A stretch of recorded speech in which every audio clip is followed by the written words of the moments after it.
Call this meeting to order of the Electoral Area Services Committee for Monday, June 10th, 2019.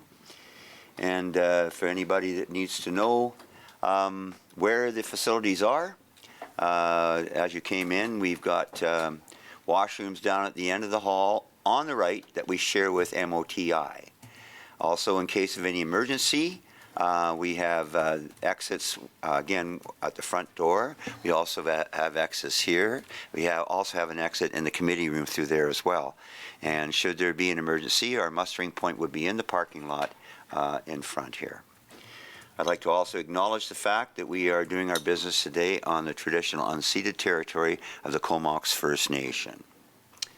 We're going to start off here. Originally we had a delegation, but in light of the fact that one of our directors is from a double ferry dependent community and was the last car not to get on, we're going to be a little late in his presence, so we're going to plow on with some of the zoning issues that and variances that affect areas C and B instead. So I need a motion to vary the agenda and put number 1 later in the meeting, perhaps after D3. Thank you. All in favor? That's carried. My apologies, but just out of respect for Daniel, I think he should be here. Okay, we can go through management reports. Management report here for receipt. Any questions on that? We're good to go on the report. All in favor? Oh, we move receipt first. Seconded. Then the vote on receipt. All in favor? We're done. Then we have area planning commission minutes for receipt. Move all of them concurrently. Any errors or omissions? Yes, please. Trying to get over there. There we are. I noticed, I think it was in either area C or A, there was a temporary use permit, and I wasn't sure what it was for. So if it's possible for us to have just a short line item to explain what the TUP or any kind of variance, if it can be explained, so I don't have to go find it in the agenda. If that could be added, that would be great. Yep. Thanks. Thank you very much.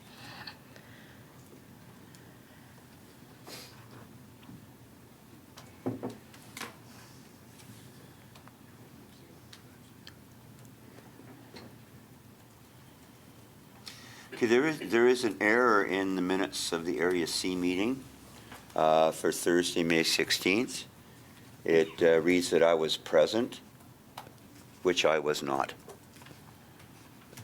So if we can maybe get that changed. So The motion to that effect? Okay, so a motion to that. Thank you. Second. Second, okay. On that, because I was at UBCM in Vancouver that day. All in favor? That is carried. Got that straightened around. So with the changes then and the direction, vote on receipt of the Advisory Planning Commission minutes. All in favor? That carries. Now, Area B Development Variance Permit DV 4B19 1551 Hudson Road for receipt. So moved. I seconded, and over to CEO for introductions. Thank you very much, and I'll ask Brianne, our planner, to come to the table, and she will provide a summary of this application and the staff report, as well as the next one, item 3. That's you. That's All right. Bob Acorn. I don't believe the applicant is here. He was trying to attend, but it doesn't look like he's arrived at this time, so we'll get started without him.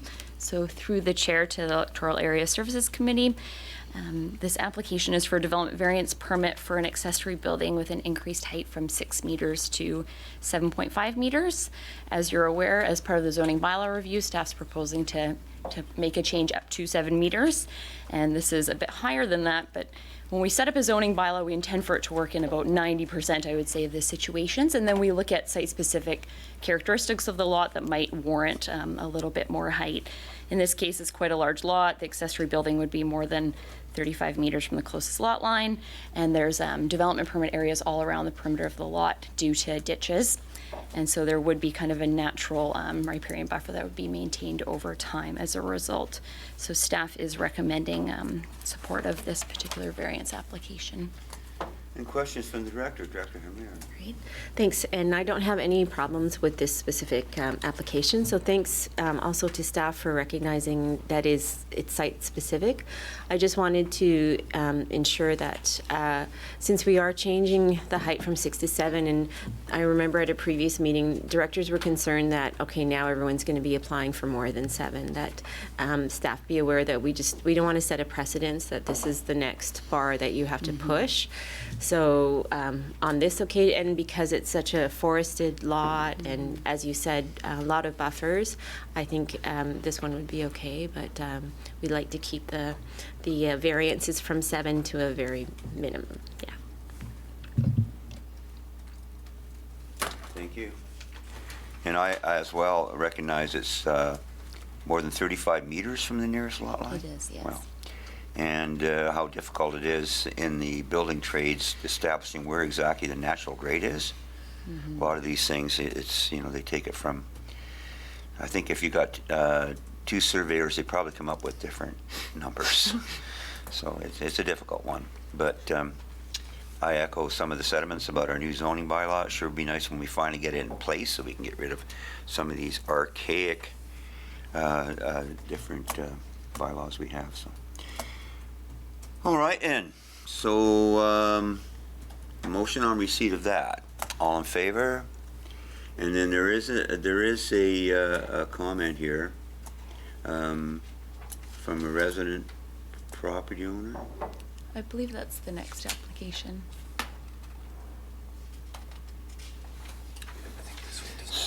That was not there. Okay, that's the one that's Next not one. attached. So we don't have any addendum on that, so you don't need to braze that. Okay, I have to ask if there's anyone in the gallery wishing to speak on this matter. Ask a second time. Third and final time. Seeing none?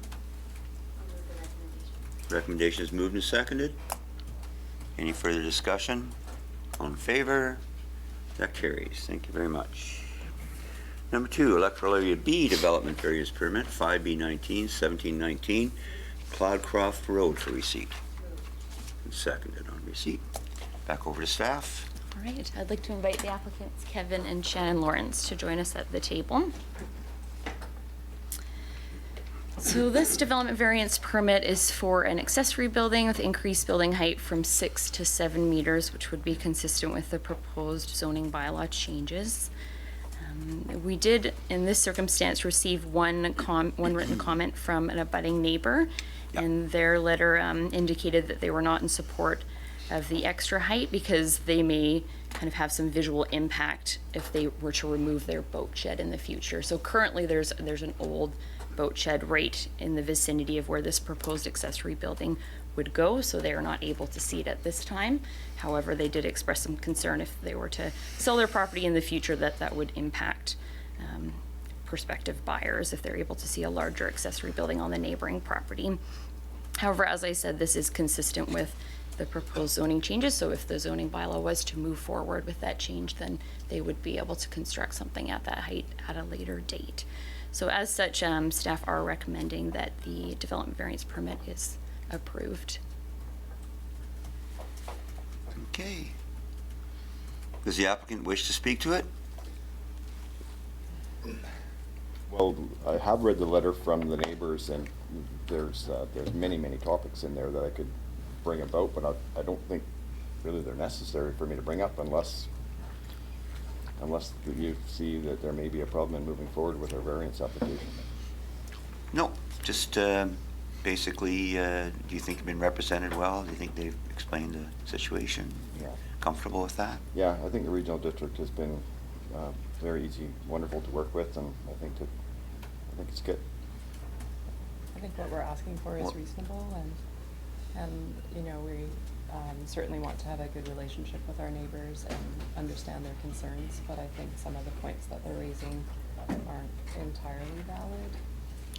Very good. Yeah. Well, I'm sure the staff appreciate any accolades they can possibly get in this endeavor. So thank you very much for that. Okay, any questions from Director? Let the minutes also note that Director Arbor has joined the meeting in record time. And he biked all the way from Hornby Island, right? At least you would have caught that damn ferry with a bike. Not bike to work week anymore, it's over. Okay, so any questions from directors on? We're on number 3, variance permit for Cloudcroft Road. So, we're on receipt of that. I'll call a question on receipt. All in favor? Opposed? And this is where the correspondence attached. Sorry about that. It's correspondence from Robin Clark on Seabank Road for receipt. Okay, any discussion on the correspondence? Seeing none, I'll call a question on that. All in favor? And there is no additional correspondence in the addendum on any of these items. So this is where I actually call for the gallery to see if anybody has any concerns. Sorry.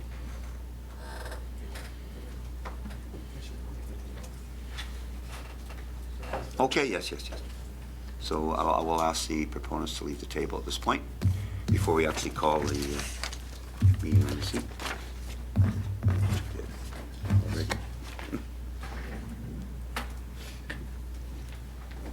So where are we now? We on the second receipt? We're there. We're ready for the recommendation. Very good. Thank you. Any further discussion on the recommendation? Seeing none, call a question on that. All in favor? Opposed? Carried. Now, is this the point we should bring forward? Yeah, this is the point we're going to bring forward item number 1. We have a delegation here. Dr. Andrew Mark, Hornby Island Arts Council, in attendance will provide information regarding a proposal to build a new Hornby Island Arts Center and outline the request for $175,000 in community works funds to support this project. So a motion to receive. And over to the podium. There you go. Welcome. Thanks for having us. So thank you for receiving our application for a Community Works grant. I'm going to quickly cover the following points: introductions, eligibility for funding, and the opportunity that is within your hands. This is an image of our proposed site and a typical Thursday night at our 1960s ATCO trailer. We currently can only offer summer exhibition programming when there is no rain, because we can only comfortably fit 10 people inside the trailer. So my name is Andrew Mark, and I'm the Executive Director of the Hornby Island Arts Council. Before moving to the island, I spent 6 years researching the relationship between Hornby's environmental ethos and its arts practice. This is Louise McMurray, our president at the Arts Council. Louise worked in community-based tourism and cultural economic development in the Cowichan Valley for many years before moving to Hornby. Rochelle Chinnery is one of Hornby Island's arts champions, an internationally recognized award-winning ceramicist. We have 10 times the per capita number of professional practicing artists as Salt Spring Island, and the majority of them, like Rochelle, run small entrepreneurial home studios. Please also note that Rochelle and I have served on the executive committee of the Hornby Island Residents and Ratepayers Association, or HIRA, which oversees a $700,000 contract from the CVRD through volunteer governance. We were on it when the boat ramp initiative began and when there were problems completing the fire hall. Today, we are here to ask the CVRD to invest $175,000 to leverage $1.2 million in return in support of the Hornby Island Arts Center, a benefit to the entire valley's cultural infrastructure, all from funding from outside the CVRD tax base. This investment will leverage not only one-time returns, but annual returns for the district. Hornby's cultural infrastructure is at a critical juncture. All 3 of its public galleries have closed in the last decade. Our school and sole emergency muster point may not be rebuilt. Our 1970s community hall and co-op are not purpose-built for the arts and are vulnerable. Our marginal seasonal trailer is the only dedicated public space for the arts, and yet arts and culture are our economy. And together, with the CVRD, we can influence them. You have a choice. People come to Hornby for more than the beaches, and Hornby is experiencing a dangerously diminished cultural environment. 20 years ago, Islanders began fundraising and planning for this art center because they could see the future barreling down. We are not abstractly asking for you to support Hornby Arts with our Community Works funds. We are asking you to support the foundation of our economy and our identity. Hornby's local economy is imagined as self-reliant, but the globalized economy and housing market have ravaged our community. Here is a sign of the times. The iconic cardboard house business and its performance series, where hundreds used to gather, has closed for good. The CVRD cares about jobs, and arts and culture are Hornby's top reported economic sector. The CVRD cares about poverty, and Hornby has the highest adult rate of poverty in the CVRD. 1 in every 3 Islanders live below BC's poverty line. Poverty is intrinsically linked to employment, economy, and public resources. Every other child on Hornby Island also lives below the poverty line. These working-class performers and employees up here on this slide, and their children have lost a source of thousands of dollars of work. This isn't your corner pizza store, okay? It's the end of an era. However, federal gas tax funds allocations this year are doubling. Directly quoting applicable policy, these funds are for local governments to make local choices. You have a letter from HIRA urging you to support our proposal. Kevin DeVille tells me that the CVRD has only once funded a third party like us. However, few community organizations have had time to prepare applications like ours since Community Works funds were established in 2014. Other municipalities, like the Regional District of Central Kootenay, already have transparent processes for community groups to access these funds. So what should the CVRD do with our application? We feel the quality of our ask sets a solid precedent. And what is that precedent? We bring $180,000 of our own funds, including huge transfers of wealth from auctioned Hornby Island artist works. We bring $25,000 from our local Economic Enhancement Corporation, using a special tax that Hornby Islands levy upon themselves. These are not CVRD funds. We bring $175,000 from Island Coastal Economic Trust, where mayors from up and down Vancouver Island have reviewed our plans, other proposals, and have decided that this project should take priority. We bring $114,000 in pro bono work by experts that our community trusts. We have support from every level of government and thorough community consultation. We have a 5-year business plan with 20 years of effort behind this project that is explicitly supported in the economic community plans that were collected from the input of hundreds of participants. Finally, we have Canadian Heritage, a federal funder who has clearly indicated this past week that it would like to fund us and that your investment will help determine the outcome. They can match the CVRD's investment and these above at 50% if they so choose. How often will the CVRD have an opportunity to leverage Community Works funds like this? Keep in mind that all the work to get here has cost the CVRD almost nothing. Let's look at the expenses more closely. We've got $140,000 in professional fees, $1,080,000 in capital and labor, $114,000 in pro bono that is bringing to the work. And that's about investing $175,000 or 13% of the total right now, in capital and labor costs that can bring a return of $1.2 million. So this is what Hornby Island wants with its Community Works funds. And this will benefit the entire CVRD. You have a letter from HIRA. It's in the front left of your green packages. It outlines that what the people of Hornby Island want done with their Community Works funds. Canadian Heritage is waiting to hear from you now to match your funds at 50%. These are non-CVRD based tax funds. The building will cost the CVRD relatively little. Keep in mind that as a charitable nonprofit, we leverage government, corporate, and private funding every year that the CVRD cannot access. And we bring those dollars to this region to improve public life, a mandate that we share with the CVRD. So this is so much more than a one-time return on investment. I'm going to turn it over now to Rochelle.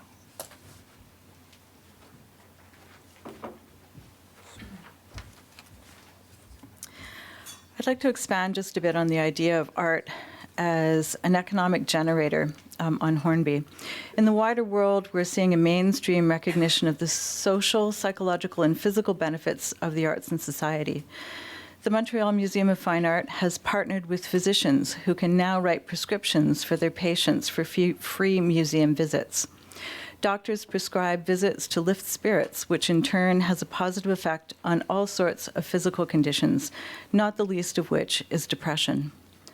In the UK, a professor of surgery has noticed a steep decline in the manual dexterity of his students that he attributes to the complete lack of handwork and craft activities in his young students. Youth who grow up only playing with technology without exposure to the physical arts suffer in all sorts of ways we could never have predicted. To be a surgeon, you have to have manual dexterity. Global awareness about the important role of the arts, the important role the arts have in society is finally starting to form, and a new definition of economy is also forming where well-being across all levels of society is deemed a priority in places like New Zealand and Denmark. We've known about the broad benefits of the arts on Hornby forever. I moved there in 2007 because the arts community at the time punched well above its weight, and I wanted to live in a dynamic, art-filled rural community. Life on Hornby is steeped in the arts of all kinds. Almost everyone is involved in an art practice of some sort. But in the last few years, we've seen a thinning of that culture. As Andrew said, a number of galleries closed their doors when the owners got too old or too sick to run them. The effect was cumulative, and a number of professional artists have moved away. We felt that downward shift. Creative hobbies and recreation are important, but when you lose full-time practitioners, you lose a piece of the cultural landscape. Visitors who come to the island for their art charge are dwindling. Visitors to my studio talk about how much more vibrant the community was years ago. They've noticed the change. Fewer private studios to visit, a loss of the back-to-back exhibitions all over the island, and much less variety in the art available to enthusiasts and collectors. 2 years ago, I was ready to move away. But then my husband became fire chief on Hornby, so I'm here for the duration. And I'm glad I am. This new art center has the potential to be a critical piece of regional culture. What we are proposing is no less than a kind of fuel injection to lift the old spirit of the island and the whole region while setting the stage for all kinds of new ideas. For example, Hornby is the perfect place for art residencies, especially in the winter months. Banff does a brisk business in residencies for writers, visual artists, digital artists, and theater. We want to do this on Hornby. We look forward to hosting shows from visiting artists from all over the province, Canada, and the world. These are people who will be able to show a body of work at the new art center after spending a couple of months soaking in the natural beauty of the region. It's also our hope that with an improved transit system, that people could take day trips from Vancouver Island to Hornby, the way people go down to Victoria to see new shows at the Royal Museum. A boost to the arts sector is a boost to our entire island and regional economy. This proposed art center is a relatively small piece of infrastructure in the greater scheme of things, but its effects will ripple out into the community in the form of education, exposure to new ideas, new media, and new worldviews.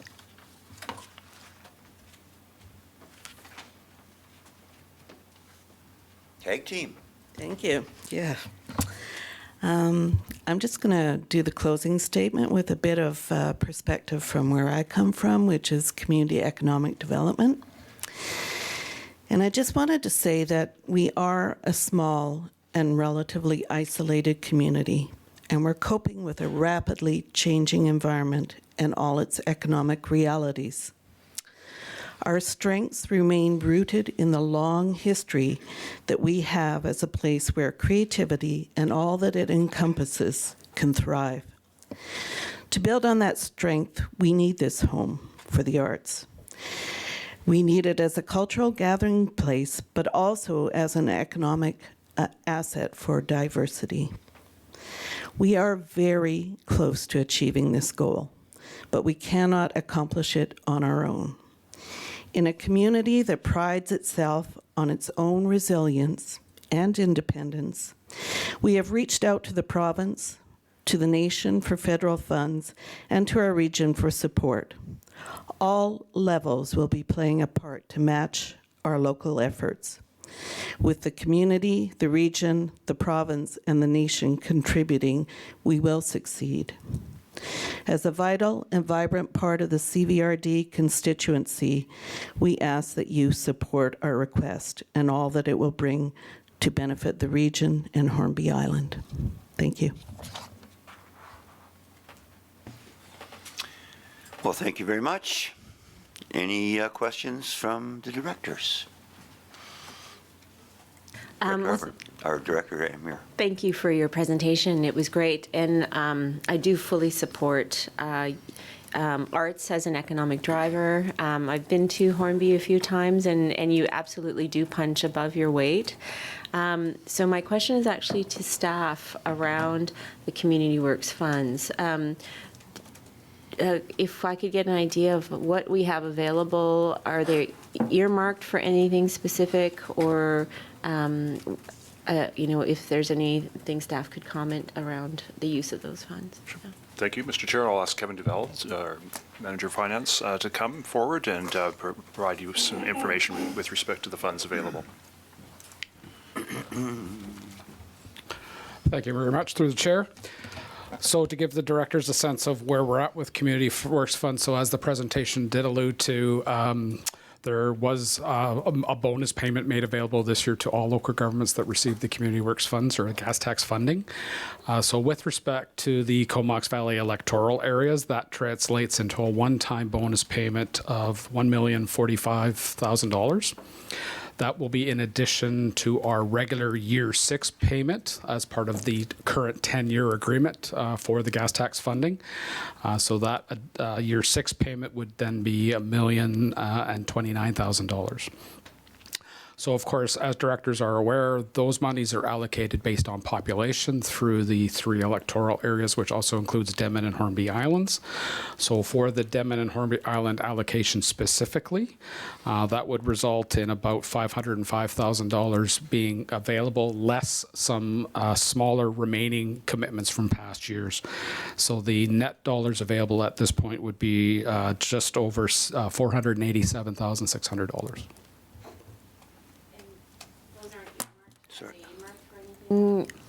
Right now? So that net amount is net of the 2 remaining smaller projects that are still committed. Okay, so they're not set aside for something? No. Okay.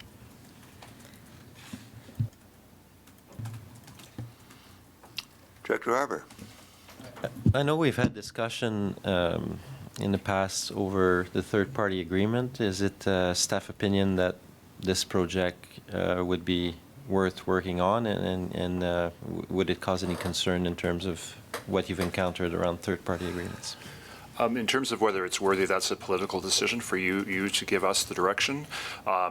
Keep in mind that the Community Works Funds is one of the only outside source of funding that you have to deliver the services that you are responsible for. It is through Community Works Funds that we've been able to advance trail networks, water system improvements, and other key projects for the services that we are responsible across the region. The other thing to bear in mind is that leveraging fund to third parties in one area will set an expectation that other areas might be able to have the same access under the same terms and conditions. So there is that. But having said that, other local governments are doing it and see it as viable because they're for projects that are providing good and valuable services outside what you are responsible for. But we are very mindful that there aren't a lot of sources of funds. We do have lots of demands for our services. These may not have been allocated yet, but if these monies go to outside agencies, your only source of delivering on those services will be taxation. So ultimately, that's how we would make up the difference for the needs of your services that you are responsible for. Great, thank you very much. I'll look forward to maybe hear from Chair Grieve.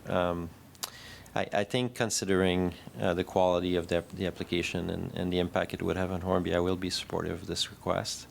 But I'm quite prepared to have more discussion with the fellow directors about it. Thank you. Yeah, well, we still have Kevin on the hot seat. Now, there is a precedent for using these funds for this purpose. So you talk about your third party. It is my understanding that we have provided external agencies on 2 occasions funding. One was actually a local government entity, being the Ships Point Improvement District. Unfortunately, at this point, I don't recall who the other agency was, and it was some time ago, I believe. Director Arbor may It was HIRA for the solar panels. Oh, there you go. So those are the only 2 occasions. Just to give the director some additional information, yes, third-party agreements are possible under this current agreement. There are a couple of requirements as part of that. So if the directors today were prepared to support this application, the board would have to then consider a number of resolutions in order to move that forward. The first being board support overall of the project. Secondly, that the board by resolution was prepared to provide some funding, Community Works Fund funding towards this project. And thirdly, that staff be given direction to prepare a third-party contribution agreement between the parties that lays out some pretty fundamental foundations as to how that agreement will work and how reporting would come back. Good. So the award of CWF funds falls to UBCM, correct? Really, at the end of the day, that's the local government's decisions. The funding is provided through UBCM, but UBCM plays no role in approving where those monies are allocated. Where UBCM comes into play is with our annual reporting. They obviously want to make sure that those funds are being provided to projects that meet the eligibility requirements of the agreement between ourselves and UBCM. Right. So the building, should it be built, becomes the property of the Hornby Arts Council, correct? And all operations are paid through by their organization? We would have to make that determination, but I would assume that would be the case. Again, at the end of the day, the facility in this manner would have to be available for public access. That's made very clearly in the agreement that any project has to have a clear understanding that there is public accessibility. Well, further to that, they could also apply to be part of the Arts and Culture Service as well. Currently, the islands don't participate in the Arts and Culture Okay, Service. so they can't. Yeah. Oh, okay. And they alluded to Ice-T. Is there a resolution at Ice-T to support this already? It's in place. It's in the letter. Okay, good. All right. And also, that is the community work funds for the electoral areas broken down to the point where Denman and Hornby are both separate? So this is strictly from the Hornby allocation, right? Right now, there's only one sole allocation for both islands. We have, okay. it's not been split, but we certainly do take into consideration the amount of funding that has been provided in the past to both islands in an effort to, given their relatively similar populations, non-off or off-season, we do try to make sure that we are, allocating any funds equitably. So $487,000 is what's indicated. Currently, yes. Currently. And And the fear is precedent setting for other organizations, correct? Thank you very much. Yeah, just given right now that we don't have really any parameters set around how we would deliver money to third parties at this point. Yeah. And Director Arbor wants to chime in. Yeah, I think the delegation may. I'll just make mine first. I mean, it's interesting. And just to clarify, the 450, it'll continue to accrue in future years as well, right? Or is that for the last 4 years? So these particular monies, based on the agreement, we would have to have spent by, I believe, 2024. Yes. Which is the life of the current agreement. Right. And so that's the total for the next 4 years would be the net available. That's the net available at this point. That's not inclusive of the remaining years 7 through 10 contributions. Okay, so that's what I mean, there will be additional. That's an important point, I think, because it'll continue to accrue. I think the islands accrue to about 100,000 a year or something like that, maybe a little bit less. Is that correct? Approximately, I'd have to verify that. So I would just like for Director Greaves' comments. Yes, I mean the island are in their own basket. Historically, we've tended to we did the fire hall was the big project in the first term for 200,000, 220. And on Denman, it was the Cross Island Trail, which I think has seen about 450,000 of community works. We don't have a lot of CVRD infrastructure, and I think most of the projects at the recycling depot. So for me, part of my political reasoning is what's on the horizon on the island in the next 4 years. In terms of investment that we could see. I know the Economic Development Corporation will probably approach us in regards to their bus project if they continue to be successful and staff sees it as successful. But beyond that, I don't know if we have anything else. I mean, we'll probably continue to invest in the Denman Trail. We've got some commitments there. I know the affordable housing, we've been approached by All Housing Society, but that's one case where UBCM said we can't put money into affordable housing projects. I think Kevin was involved in those discussions. So all in all, I'm just trying to put some context for my support to this request. And I think it falls within the comfort zone of public benefit. I think Canadian Heritage and IST are doing a lot of diligence on the public value for the dollars on our behalf as well. Well, my question then would be, if it's a multi-jurisdictional region, where's Island Trust on all of this? Right. Did they raise a tax allocation on their own? So they don't do community works fund, unless Russell corrects me. I'm pretty sure that we are the agency that deals with community works funding. The Island Trust tends to just look after the planning and zoning function, and they are not in the infrastructure game. So, But they are a taxing authority. They are a taxing authority, but their mandate is constrained to zoning and planning, unless staff corrects me. Yep, that's correct. Yeah, so the CVRD is the only game in town for regional infrastructure contributions for the islands. I think Mark wants to ask a question as well. Is that correct? It's Andrew, thank you. Yeah, not a question, but just provide my understanding. So historically, our understanding is that Denman has been favored 2-to-1 with the funds historically so far. Also, note that the siting of the property, the siting of the building is actually on HIRA Crown land. So just in terms of the public piece and that these funds are in service of the public, yes, they would go to the Hornby Island Arts Council, building, but that our mandate is to serve the public, and further, we are siting the building on HIRA Crown lands, which, of course, is the public again. And my understanding is that there are biannual additions to these funds, basically, that they continue to be, at least that's at the federal level, they say they do. And I'll point out that though you may have other requests come down the line, from the bus to the gym to whatever, what we're saying is, literally this week, Canadian Heritage has said to me, we're waiting to hear about these funds that you're going to request. And they're not offering, but they have the capacity to double them. So we're saying, we're at the finish line.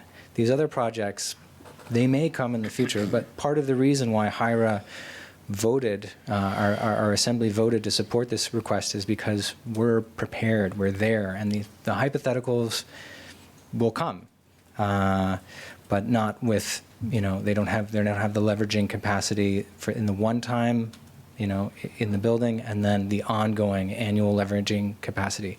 We don't see, for example, the boat ramp giving annual returns, these kinds of things.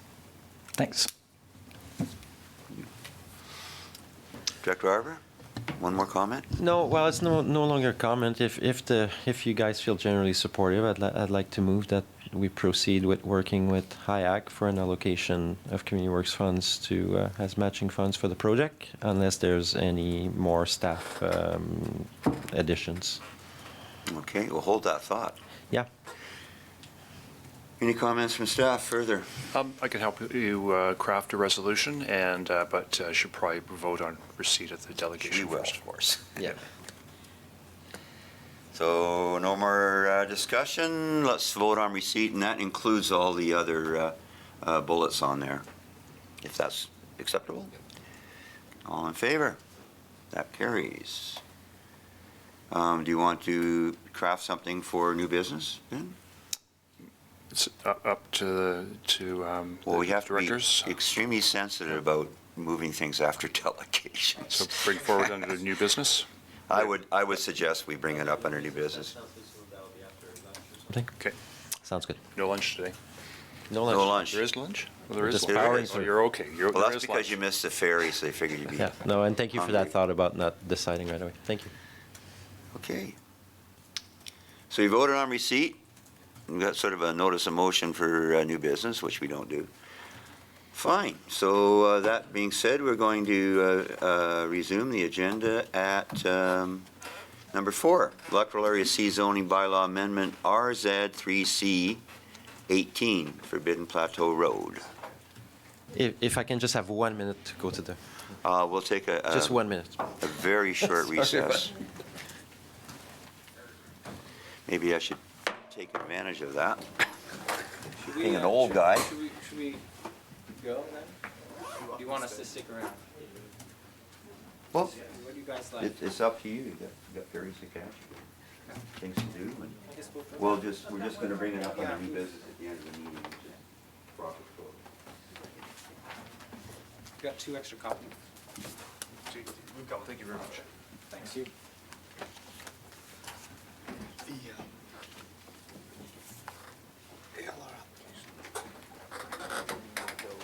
Are you going to stick around or going to go? If you think it's advantageous. Generally, they don't refer to you for the information. Well, I was going to use this for the presentation of these. Confirm the availability of funds, present the resolutions as would be declined if they do, and just review any demands or materials. So it's those 3 pieces of information at the next was that time for you? I mean, Yeah. they're waiting. No, guys can do this. The people with 600. It's up to you. I think that's what's probably triggering it to go forward. Because I thought nobody had the opportunity. I'll leave that up to you. So, but, and we'll work with you on the region. Oh, If that's the direction. But it's nice with us being here sad to say basically. well, they may not be very successful. Okay. But it's like non-commission, just like us, we can't take it. Yeah, okay. But this is one of those ones that the last one, like the government It is impacting it, and they may be why they're not successful. I don't know. Okay, kind of depends if the land commission is going to, consider where they are, whether they're gonna still be sensitive to that or not. If this application were in front of us a year ago, Tell them this cappuccino sucking, bearded hipster coaster bike riding. Yeah, those guys.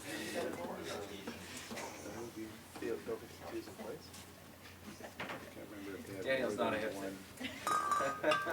I don't know quite what he is yet. And I'm going, and then in that case. He drives an electric car. That should tell Yeah, you- primitive electric that should tell cars. you everything. A primitive one. That should tell you even more. I think it would have been, okay. Without a special. I'm waiting for the electric Dodge trucks. For particularly for farm use, they might have had to go to the back and forth for a relative. Okay. This is, I'm not as familiar with this. I'm getting up there. I'll keep my ears open for other projects. Okay. Call this meeting back to order. And we have I already announced it. Did we receive it yet? Did we actually? So vote, a motion to receive. Okay. And over to staff. Thank you, Chair and Directors. And the next item on the agenda, Jody McLean is here, our rural planner, will provide an introduction to the staff report and recommendation.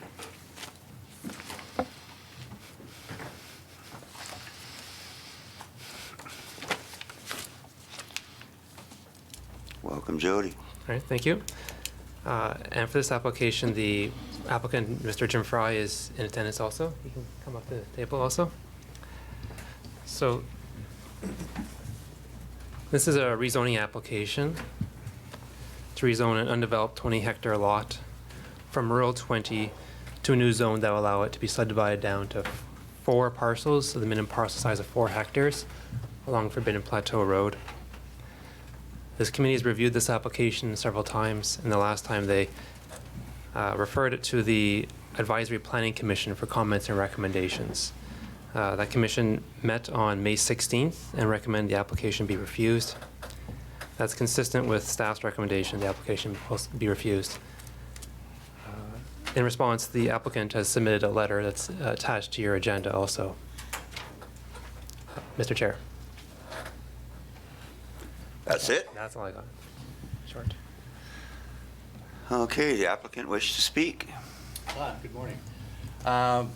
Yes, at the Area Planning Committee, or Advisory Planning Committee for Area C, the committee there came up with a few points of interest for information which was not required of me to address through the OCP and the RGS, which I am asking the board today to, from what I understand from Tom and Jody, to defer, to ask for some time to give me to address these questions and to provide this information not only to that board but to yourself, which what I hope would support my rezoning application.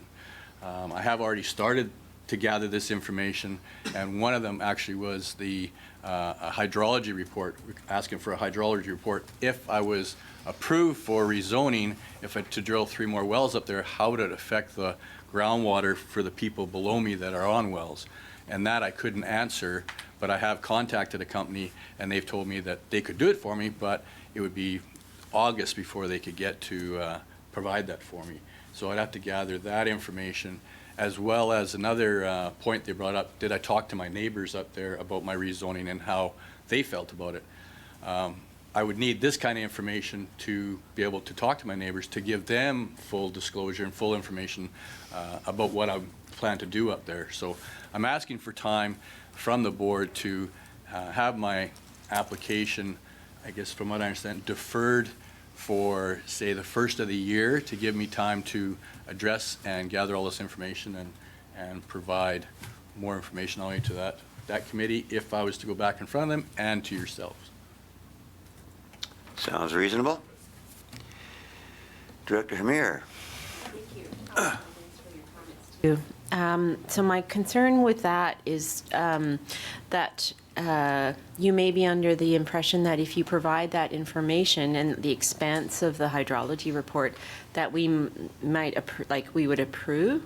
So I'm just wanting to sort of underscore that there's still the risk that we don't, and then you've gone through all that trouble of time and a lot of money for a process that we don't approve. So I just want to make you aware of that. And I am very much aware of that. I just want to make sure that I do my 100% due diligence with regard to this application, which I've been working on for the last 2.5 years.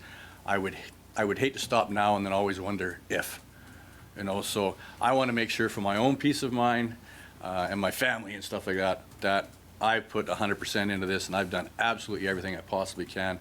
And then I know it's still up to a decision left by you, the board, to approve or deny my application. I realize that.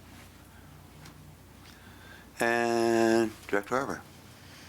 Yes, thank you. And I think last time you were here, we did talk about that long process, 2 and 2.5 years. Then we kicked it to the Electoral Area C. The recommendation that's before me is actually to deny the application. And today, I think I'm on the ripping the Band-Aid off. My colleagues may disagree, but because I see it as so disaligned with the regional growth strategy and our broader OCP, I don't see a finish line for it. And I think my parting comments last time was, if the Area C Commission was coming back with really a compelling, supportive case for this application, then that would open my mind. But that did not occur. So as a result, I will tend to just accept the staff recommendation to deny the application, unfortunately, and also acknowledging, the work you've put into it and the impact for yourself. But that's where I am today.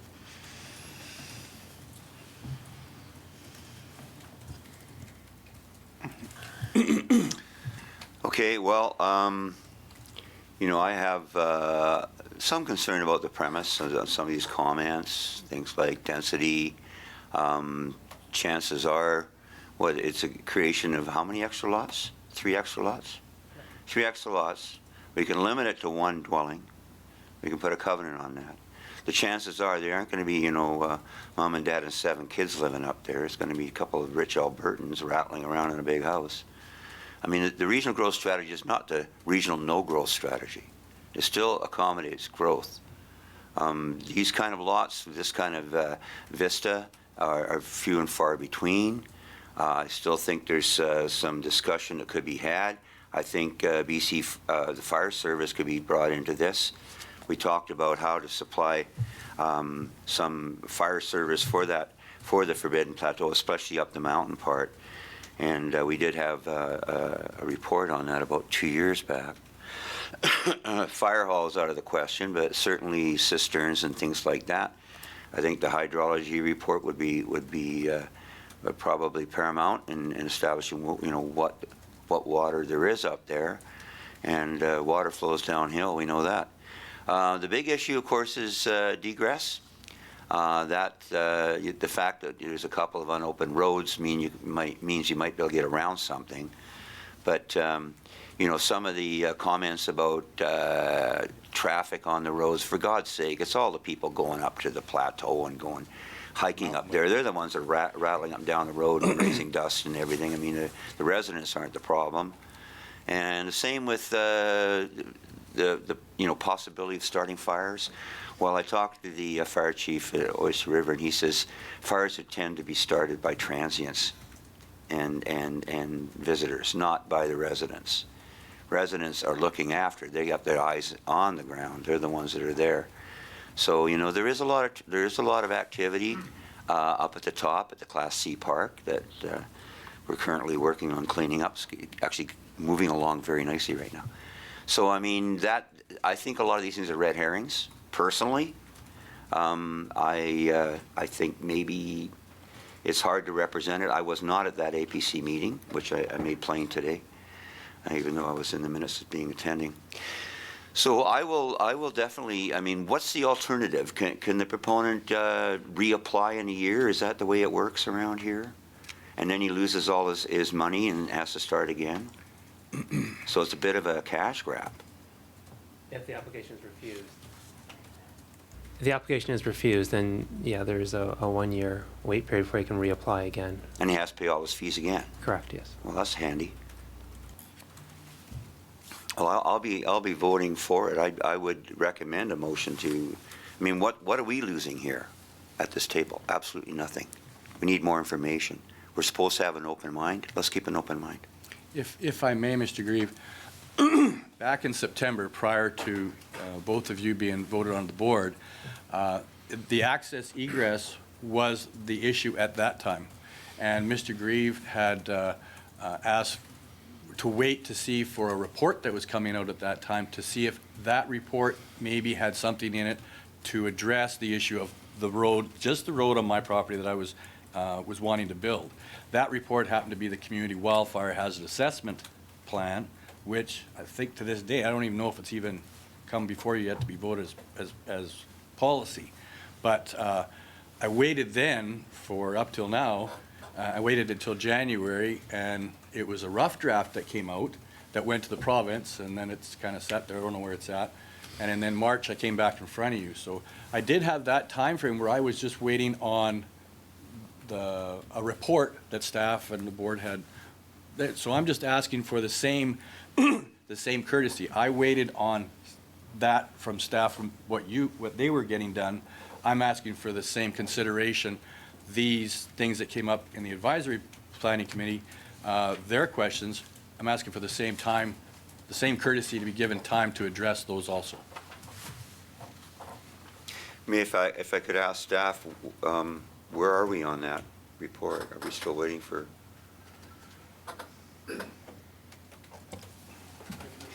Is you there? Yep. Scott Smith will respond to that question. It's been quite a long time in the making. Yep. And to the best of my understanding, it is still at the province for their review. But what came back from that, even in the draft, is that nothing that was going to be put forward in that was going to have a direct impact on this proposed rezoning. That's why it was brought back for you earlier in the new year. So it wasn't going to solve any of the concerns that were out there or create any new concerns. It was kind of, so it wasn't going to directly impact what was in front of you as far as in you making a decision on whether you support or not this rezoning.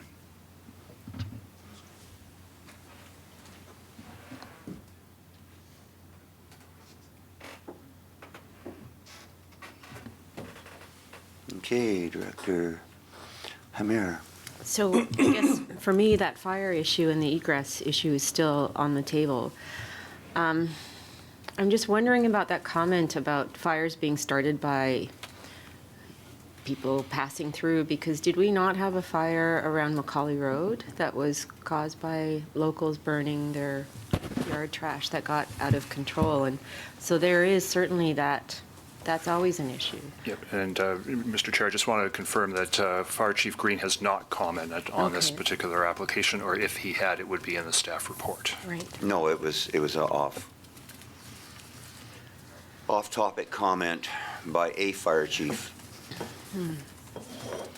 which I think has some validity.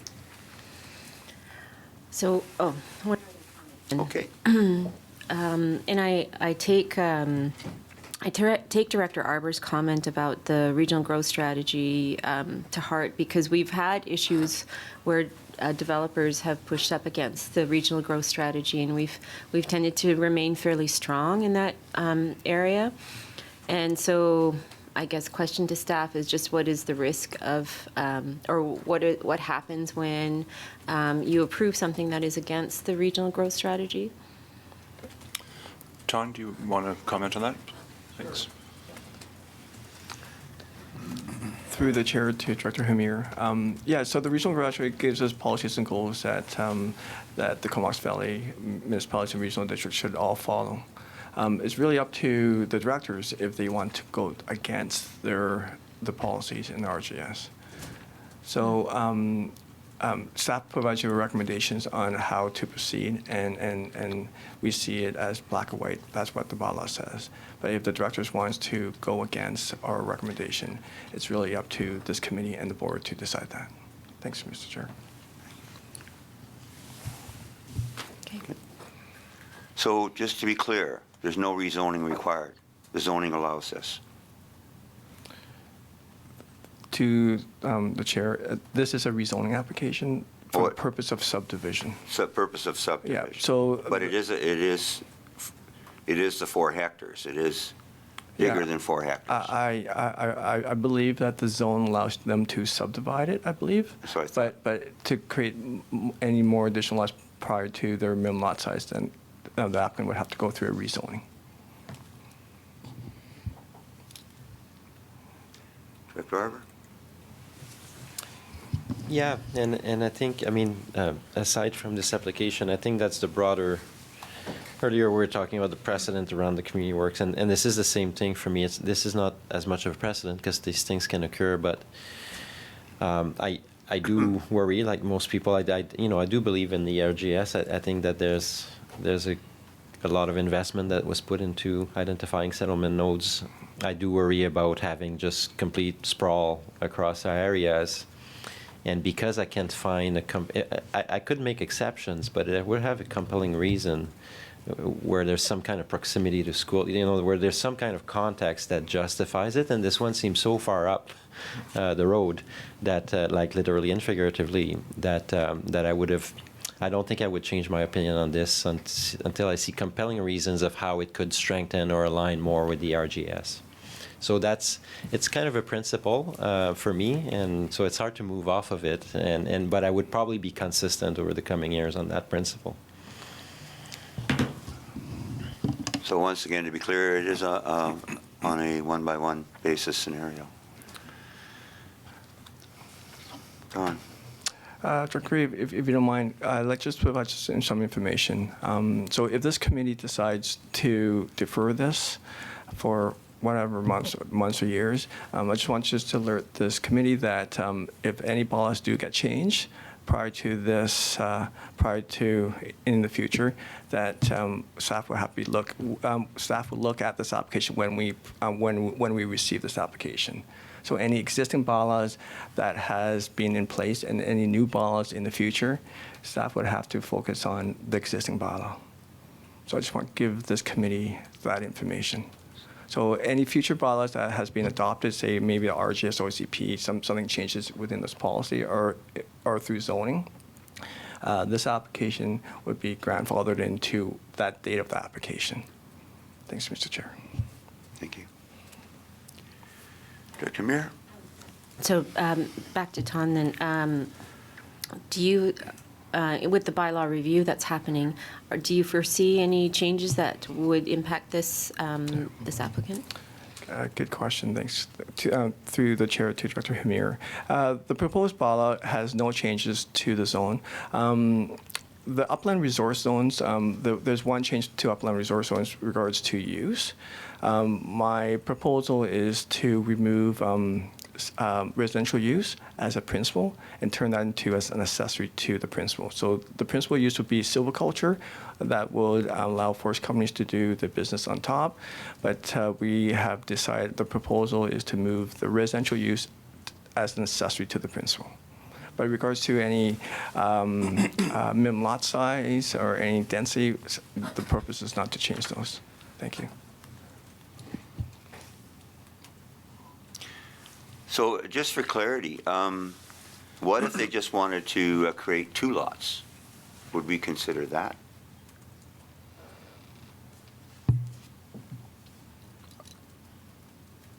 Yeah, the applications, that's an alternative to that we can consider.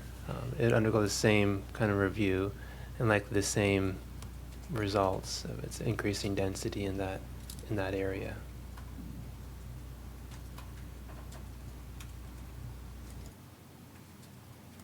If I may, Mr. You may. Two things I'd like to address.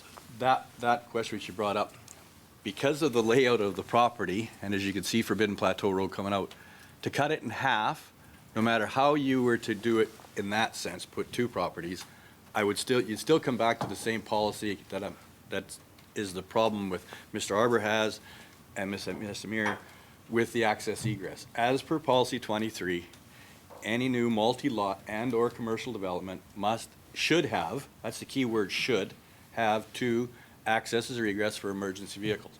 Although fire trucks can't come up there, ambulances can, but I already have in my mind a solution for the emergency vehicle thing and the wildfire stuff. I had that, and it'll be in my next proposal to present towards you.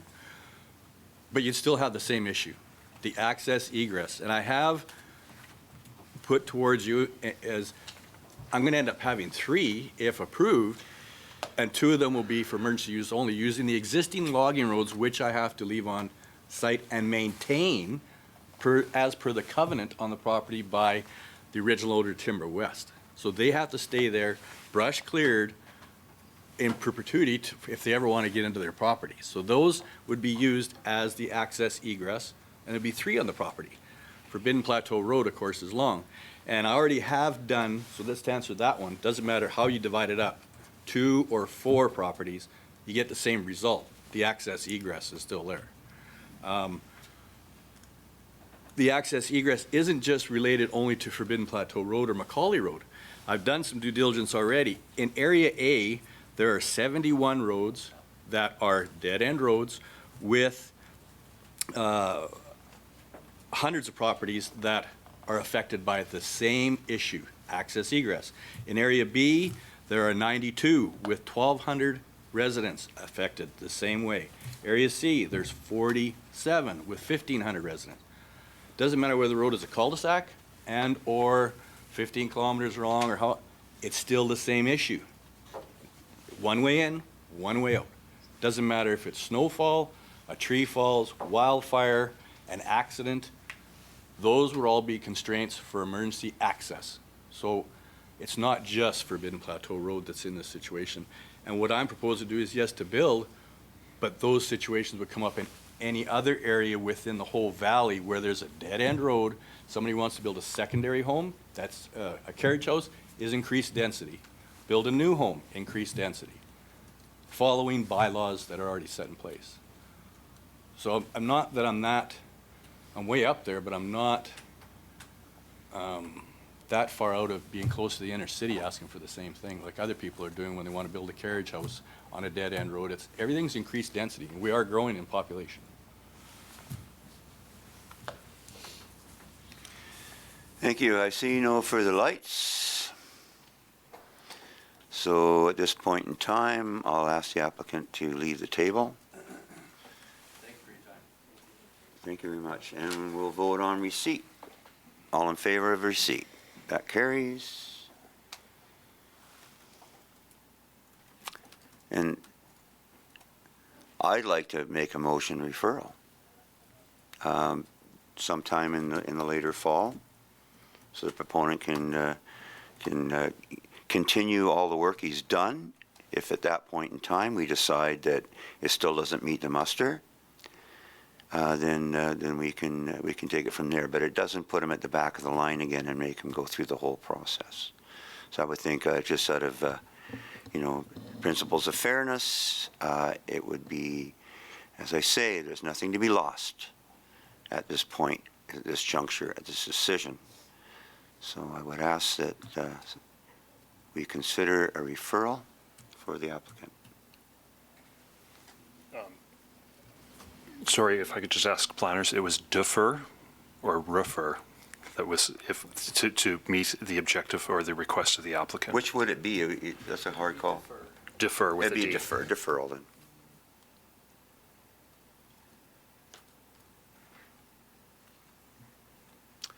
So I don't have a seconder.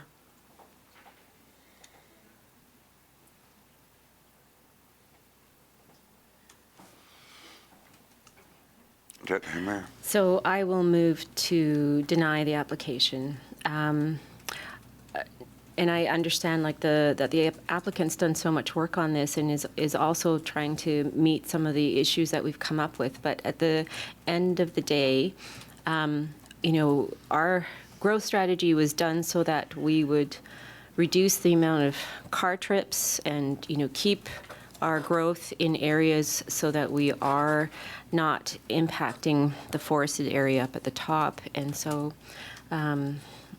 I see that this is where staff is moving, that they're trying to do silviculture primary at the top and reducing the impact of housing up there. So I will move the recommendation to deny.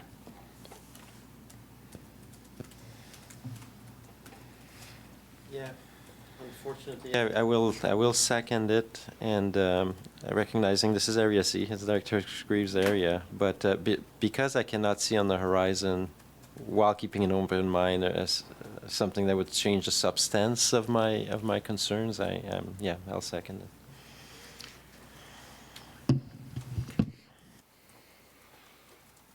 So moving to second, any discussion? I would caution that we don't want to be blinded by ideology all the time, that the world is changing under our feet.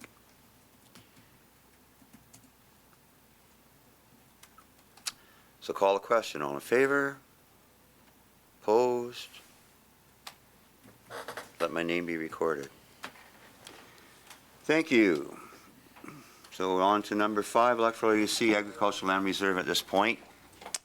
Mr. Chair, I'll just remove myself from the meeting at this point, as my wife is the chair of the Land Commission. I don't participate in these applications, and James Warren will step in my place. Welcome, James.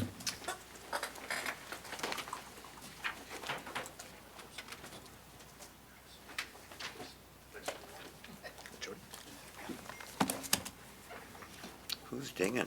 Not me, is it? Is it me? Okay.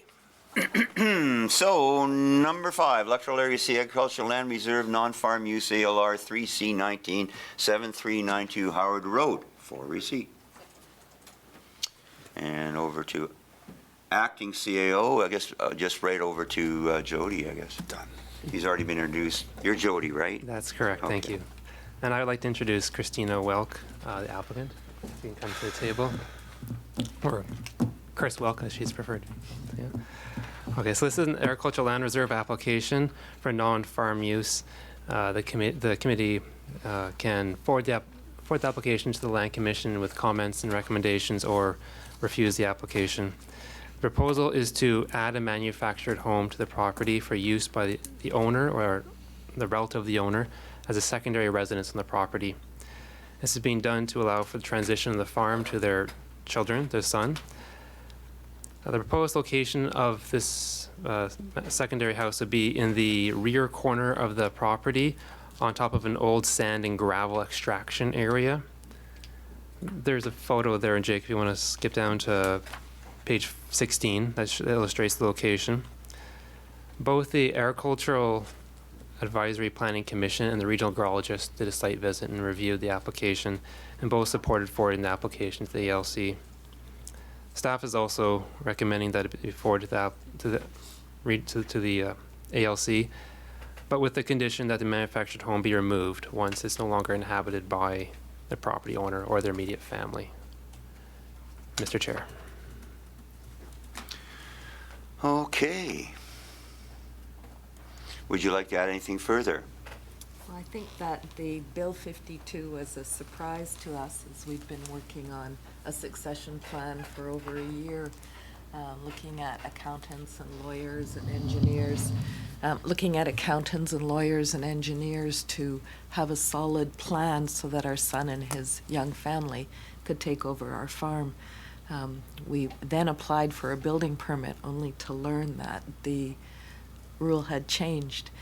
So we were quite surprised. We felt that doing due diligence with getting a good plan in place was far more important than having a building permit. So we have moved through the new application process, and this is part of it. We understand the letter of the law, but I think the spirit of the law ended up penalizing us. And so we would like your support in carrying on with our plans. It's not often that you can put a young farmer on land with mentorship, and that would be us. So we're hoping that you would have a look at that and support the application. The other thing that we're hoping for is that I believe it goes from here to another committee and then to the ALC, and that we're hoping that the other committee won't be in summer recess. So we're wondering if that can be put to their agenda faster. I don't know. This is all new to me. So thank you. We'll get James to chime in on that. We're not the decision makers, we're just passing along the request, correct? Correct. And the recommendations from today's meeting would go to our board meeting, which is held in 2 weeks' time, June 25th. Oh, good. But only these 3 directors get to vote on it. And then from there, if it's supported, it would be forwarded to the Thank you. Agricultural Land Commission. Yeah, we were just concerned that would we be in summer recess and this would be. No, yeah. we don't take a break. Oh, I feel sorry No rest for you for then. the wicked. None. I have Director Morin, but it's actually Director Hamir. Thank you, and thank you to the applicant. I realize the hardship that the change of the rules has placed on you, so I appreciate your patience with the new process. So normally I'm very rule of the law, but my understanding of the law is that it is meant to allow for farms to transition, and having your son's family on the property, I think, is exactly what this new rule was meant for. And, I know Chris from the Farmers Institute, and I wholeheartedly can vouch for the fact that the land is being farmed and that you've got a great plan in place.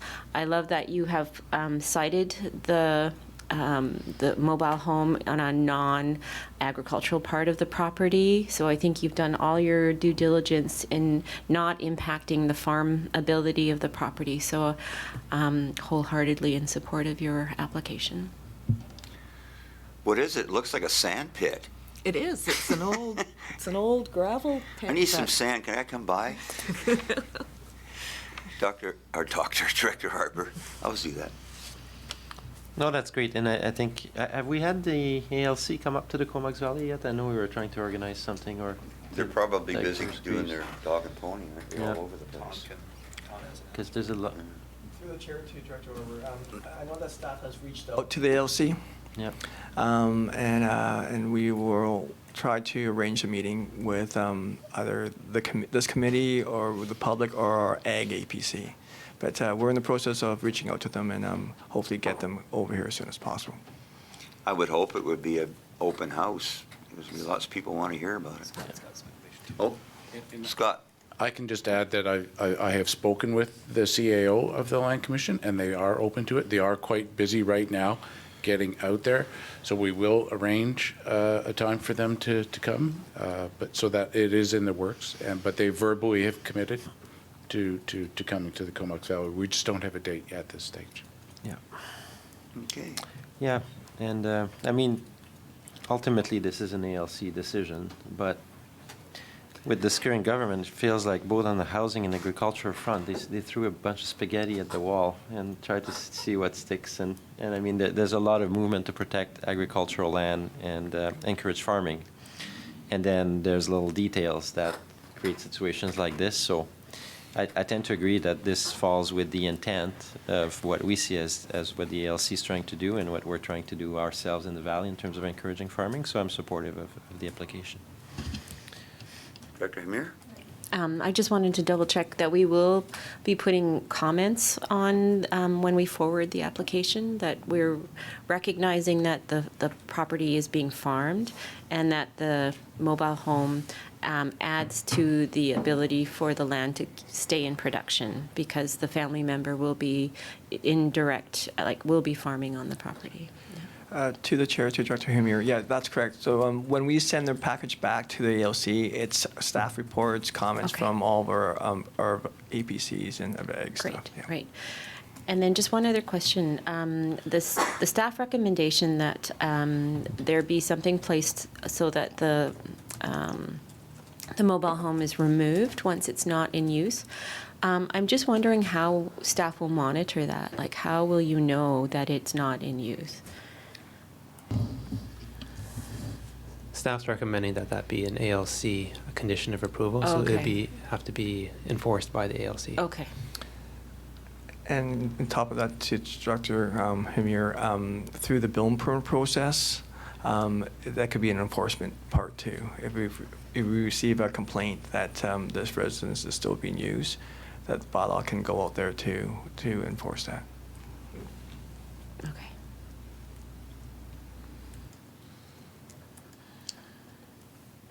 Anything further? I'll excuse the opponent from the table, applicant. And on receipt, call a question. All in favor? That carries. Moving second on the recommendation. Any further discussion on the recommendation? Seeing none, I'll call a question on that. All those in favor? Opposed? That carries. Thank you. Now, we're going to allow RD back in here. There we go.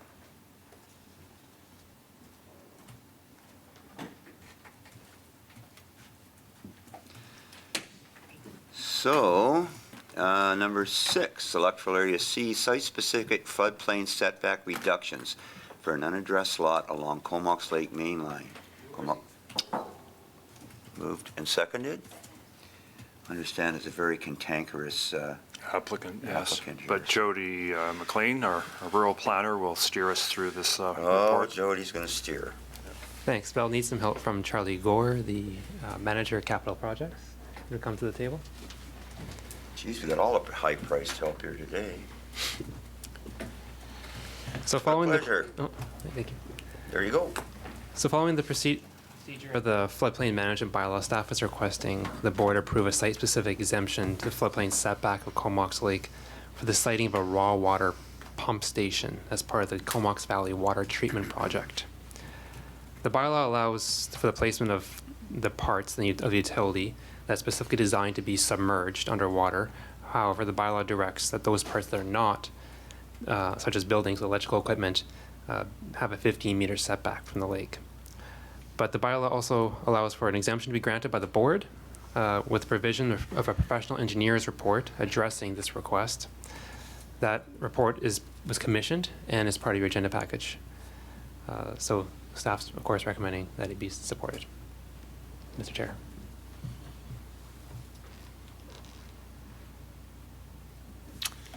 Director Hamir? Great, thank you, and thanks for the great report.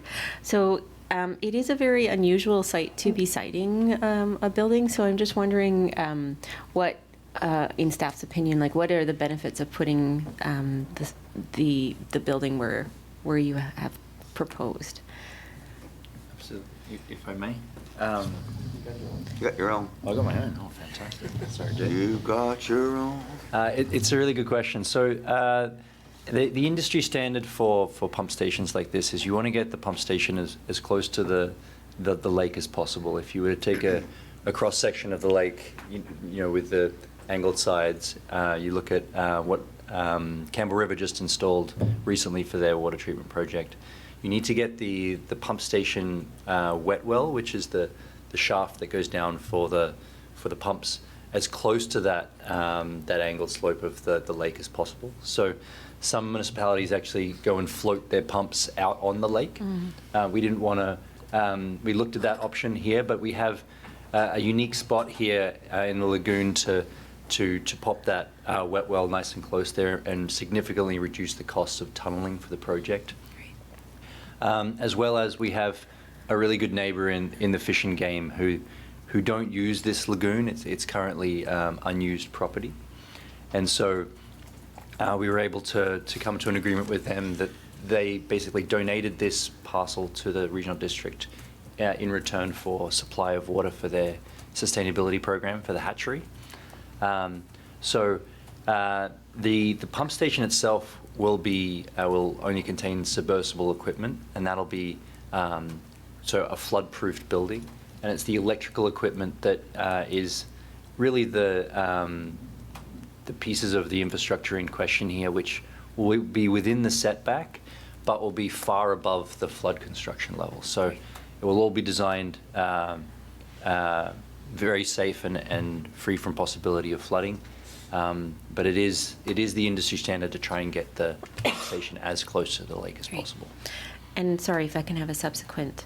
As to that flood protection level, I'm assuming climate change modeling has been taken into account for those levels of flooding? Absolutely. So the lake itself is managed by hydro, and it's between 135.3 and 130 meters. So there's only about 5 meters of play in the lake. However, the flood construction level in our bylaw is 137.5. So it's a good 2.5 meters above that the top level of the dam. The historical maximum is around 136. We're going another 2.5 meters above the flood construction level, which is the theoretical maximum in a worst case climate change scenario that could possibly flood through this area. Great. So that's defined by BC Hydro from all their modeling. If worst case possible, that would be the very top level the water would go before it decimated the whole Puntland River. So yeah, it is very much an extrapolated value. Great, thank you. Director Arbour? Can you talk a little more about the flood-proof building? Because I mean, it's I understand that you're dealing with outlying scenarios, but I guess running water to the whole Comox Valley in an emergency situation would quickly become a critical piece in the event that something like that happens. I realize it's a small chance. So can you tell me what features exist in the building that are flood-proof? Absolutely. So that level that I was speaking about, the theoretical maximum flood, is 139.9. So we're about 4.6 meters above the natural maximum of the dam. Anything below that value has to be completely submersible. So the types of equipment that will be below the pipes, pumps, So the pumps themselves are designed to be submersed in water, but the electrical equipment driving them will either be above that 139.9 level, or they'll be fully submersible. So those pieces of equipment are designed to be down in the wet well. There's two different types of pumps that may be used. The other types of equipment that will be down there will be valves that, again, are designed to be underwater. And they're the only real equipment that will be found in any building that is below that 139.9 level. Okay, thank you very much.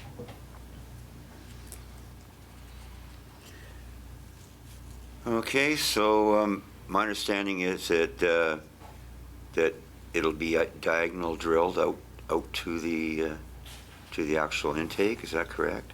Correct. We're expecting it to be a micro tunnel boring machine, so about 1.5 to 2 meter tunnel boring machine, and they'll drop that down in the pump wet well, and then they'll tunnel out into the lake, and that will become the intake pipe into the. So everything's going to be below surface. Yes. Highway.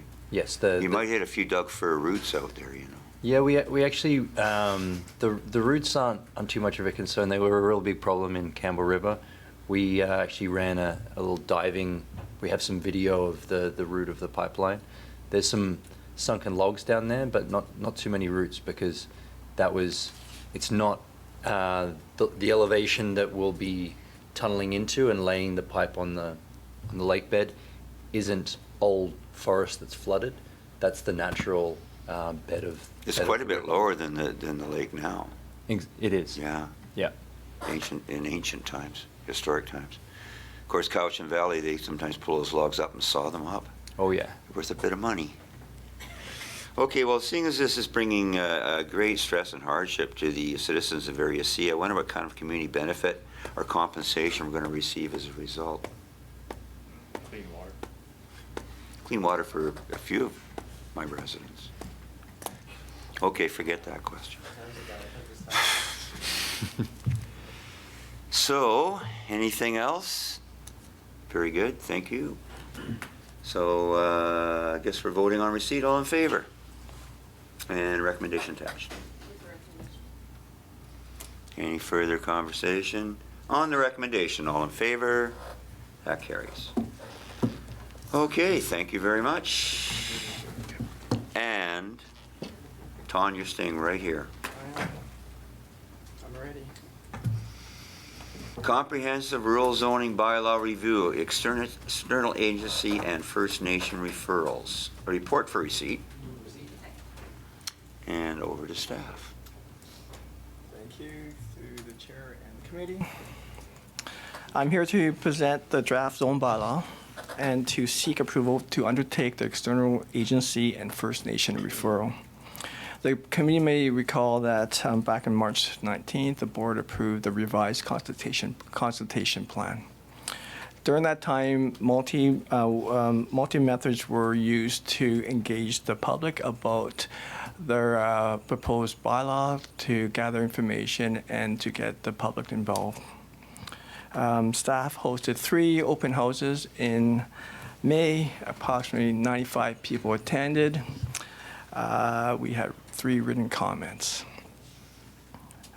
We also revised the project website to inform the public about timelines, proposed changes, and how to be involved. We also created a social media strategy with the help of communication department. At that time, we received on the project website, we received over 1,100 views on the website. There were over 1,400 video views on social media, and we received 117 comments with that. Staff also receive email correspondence through our project emails, but also my personal email through work. In addition, staff also had individual meetings and stakeholder group meetings with certain groups as per their requests.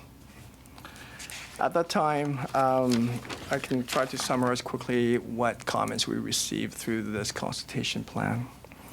There was a couple comments about supporting third-party signs. The proposed bylaw will be prohibiting third-party signs. These are like the wayfinding signs, third-party signs where people want to put signs on properties that they're not doing business on. Concerns was they live in the rural areas. It's hard to locate certain businesses. Not every car has GPS and so forth, or smartphones. So that was the comment. Comments also received about tiny homes. Why aren't we allowed to have tiny homes, have 3 or 4 of them on our property? Tiny homes on wheels, we class them as RVs. Tiny homes without wheels, we class them as permanent structures, and we class them as dwelling units.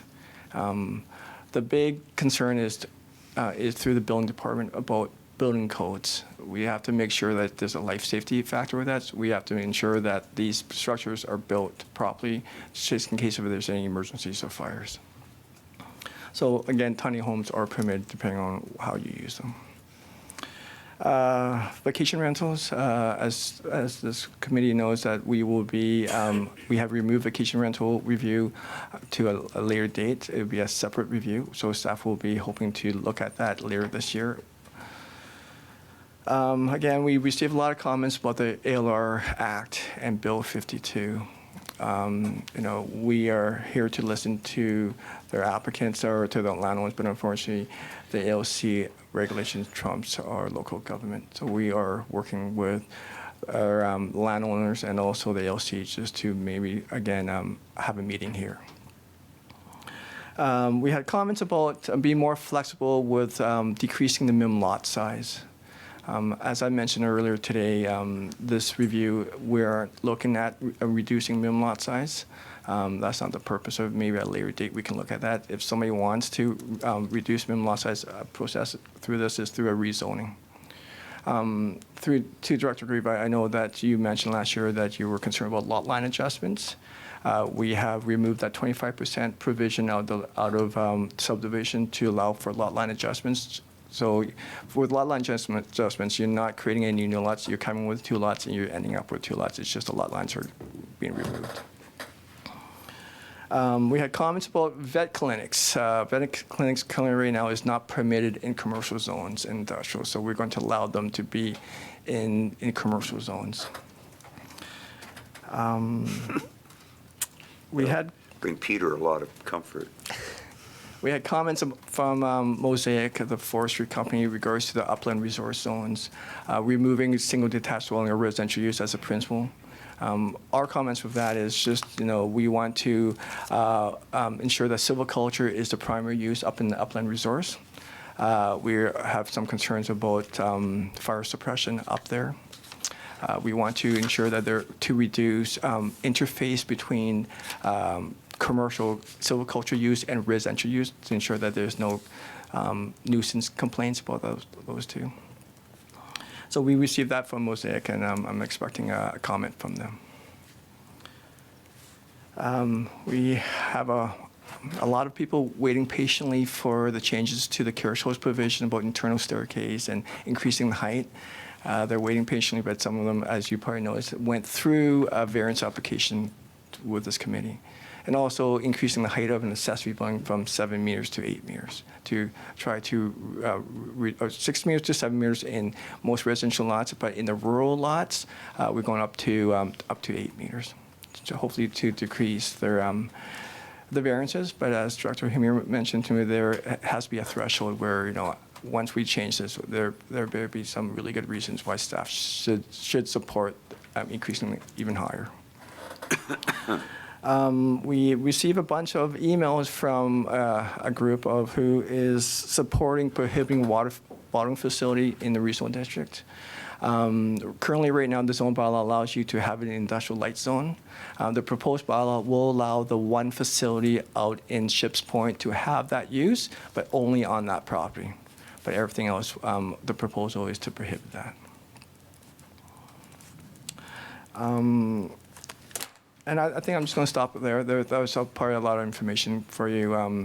I know that the bylaw itself and the package I sent to you is quite extensive. There's a side-by-side package in there. I'm hoping that you guys have a chance to look at that. That would help you to save some time if you're wondering what has been changed. And moving forward, if this board does, this committee does support moving forward, staff will come back in July with a summary of all the external agency summaries, and from there, I'll be asking for first and second reading and public hearing. Oh, one last thing, apologize. I did receive some comments about the public hearing meeting in August, some concerns about that date due to holidays. So I just want to bring this that to attention to this committee. Thank you, Mr. Chair. Dr. Hamir. Great, thank you, and thanks for the update. So I'm, fully supporting this being referred out.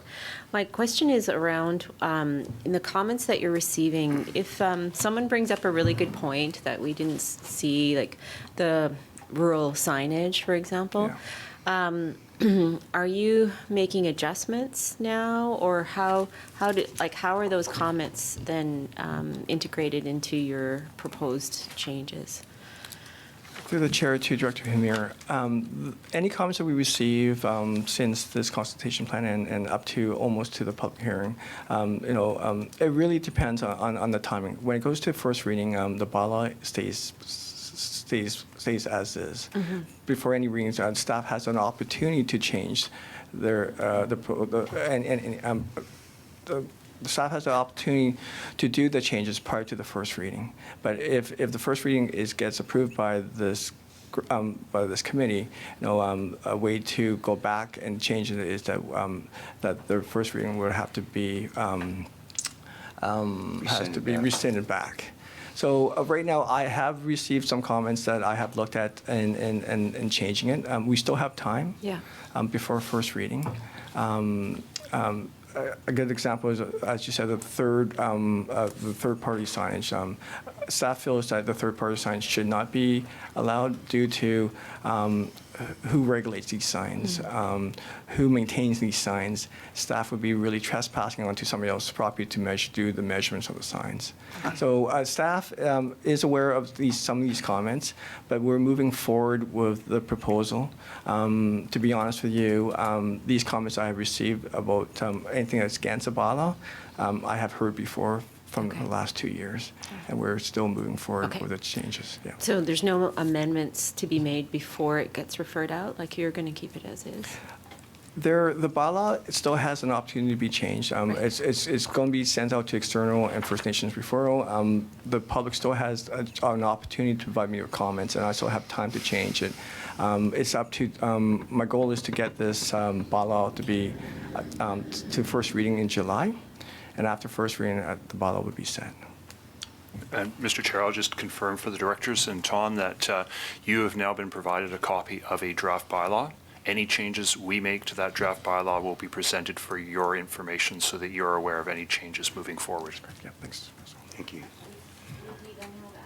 The comments that the public are making, like if someone's brought up a good idea of a change. So what we will do is before you give consideration to the readings, we will itemize any changes and why those came about. Great, thank you. Yeah.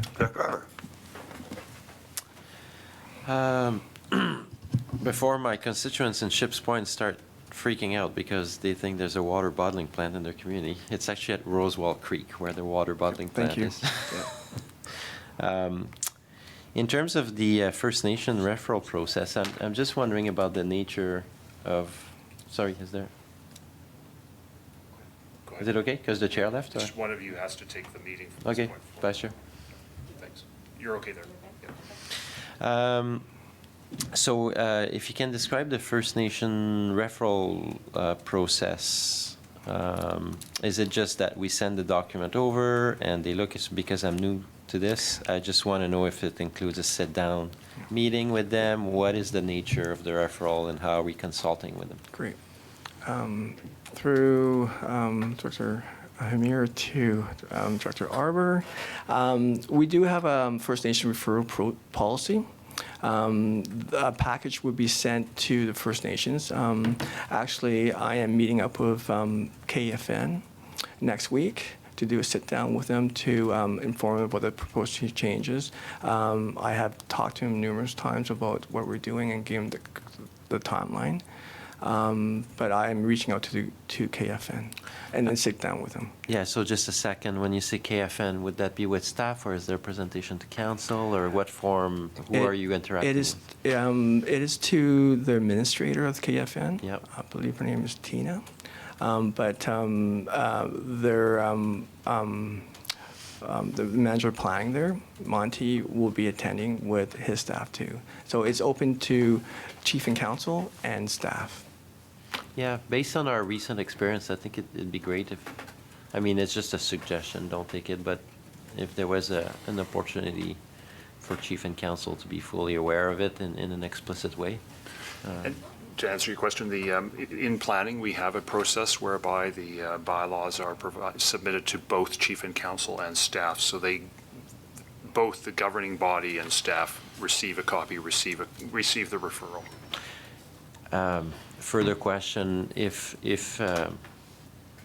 I mean, I'm kind of opening a can of worms, not a can of worms, but it's a question that you may not want to answer, but in the event that treaty is settled, the lands that they would receive, would they be under our bylaws, or they would have their own bylaws?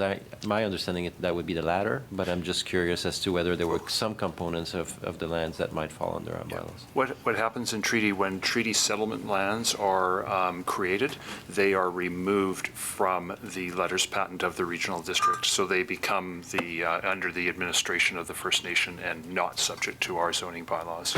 And typically, do they look at the neighboring regional district to use the regional district as a template or anything like that, or do you? It will be up to the First Nations to determine what. So they may start from scratch. That clarifies it. Thank you. I would also comment that there are fee simple lands owned by the First Nation as well, which would be under our bylaws. Our bylaws. Yes. Through the chair to Director Hamir, just go back to your last question about comments from the public. The package that I sent to you has all the comments, 117 comments from Facebook, and you can read every single comment if you want. As staff, we try to respond to every comment to ensure that there's some accuracy to the information that's out there. The 3 comments I received in writing from the open houses are also in there too. To date, all the comments that I received is in there, but minus their emails. Yeah.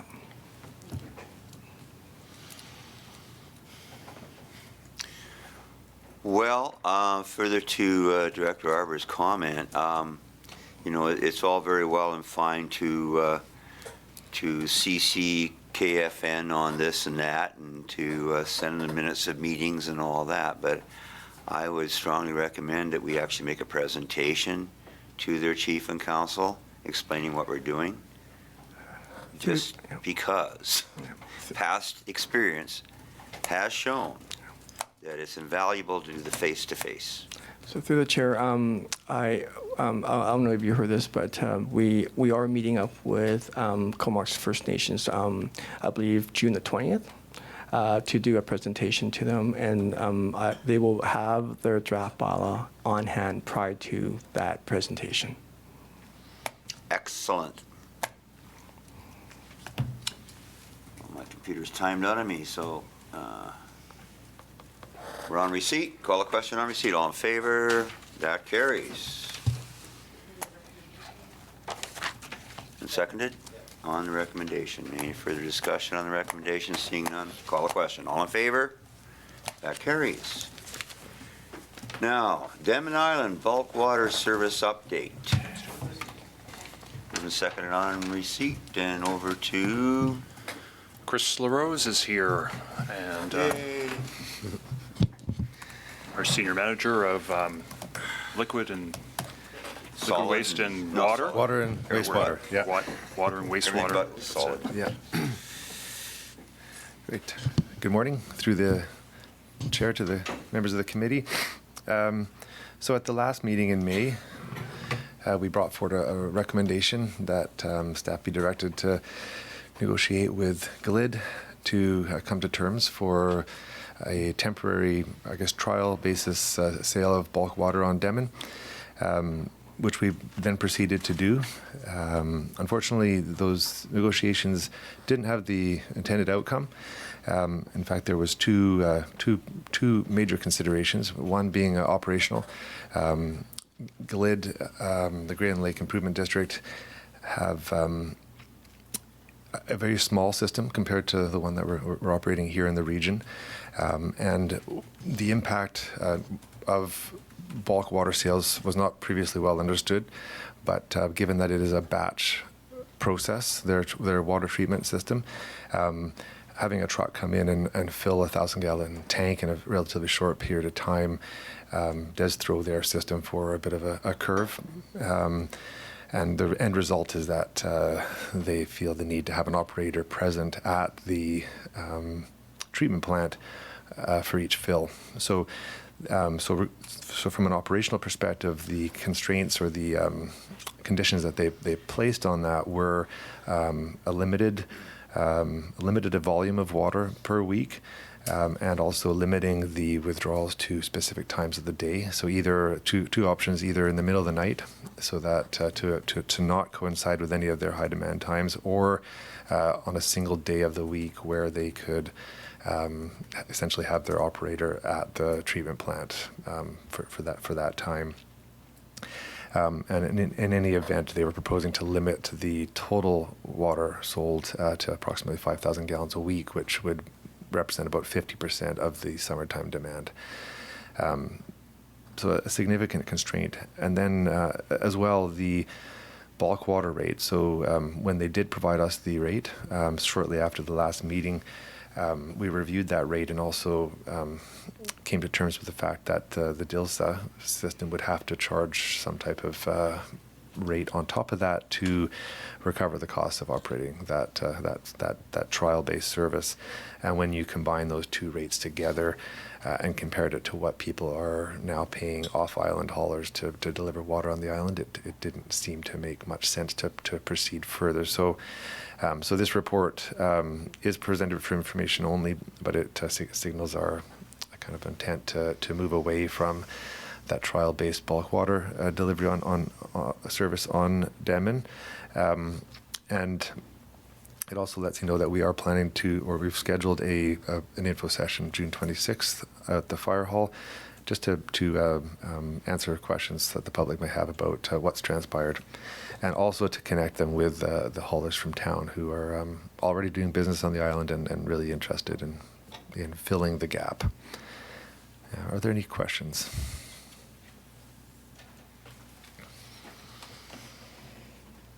Director Robert. Thank you for your work on this. Obviously, for me, it was disappointing, for sure. We have 2 houses on the Denman Island water service. Is that correct? 2 houses. How many customers do we have on the Denman Island? On our service? Yeah, 22. Oh, 22. Sorry. Yeah. And they have about 100 and some. They have about 66. 66. That's it. So 100 total. Yeah. Yeah. So that's disappointing. I mean, I don't know. I think you're doing the right thing. We try to go fast. We're against summer, so people will look for other options. I think, as we had discussed before, the second component of this project was maybe to look at longer-term solutions for the islands. Agreed. I would include Hornby and Denman, because maybe even in this term, the private hauler and supplier of water on Hornby, if he falls, will have the similar. So I don't know if it's going to take the form of rainwater collection, education, and other stuff. But we have a lot of households on these islands that are relying on bulk water, and it's too bad this one didn't quite work out. And I'm glad you're putting out that info session. That's very appreciated. I would like to attend it, I think, if I'm available and if that's desirable. Absolutely. And unfortunately, we took a bit of a hit. I haven't commented lately, but I know that GLID has commented a little bit about their experience with CVRD, and I was less than pleased with those comments. So my enthusiasm for working with them going forward has been reduced. I'll just leave it at that. Thank you. Don't take it personal.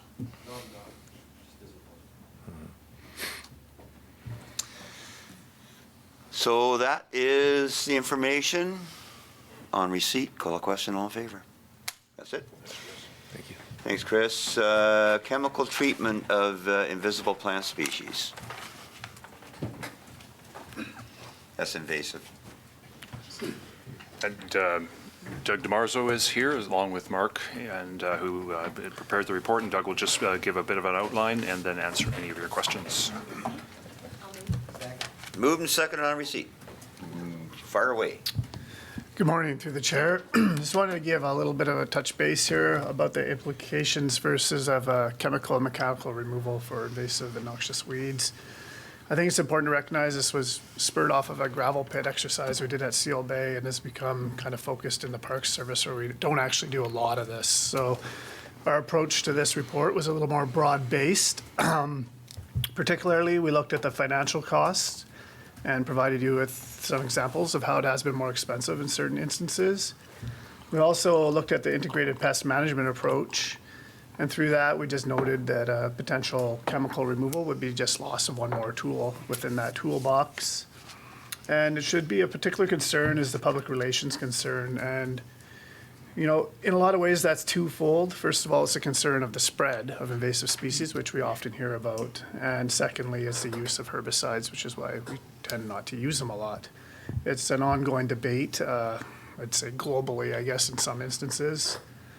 And then lastly, when it comes to parks matters, when we do consider the use of herbicides, we really do rely also on a professional reliance model if we decide that we have to go down that route.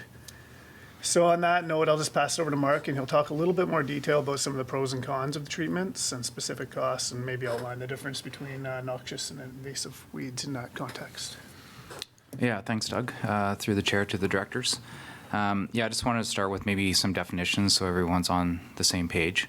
The ISC, they define invasive plant species as any invasive alien plant species that has the potential to pose undesirable or detrimental impacts on humans, animals, or ecosystems.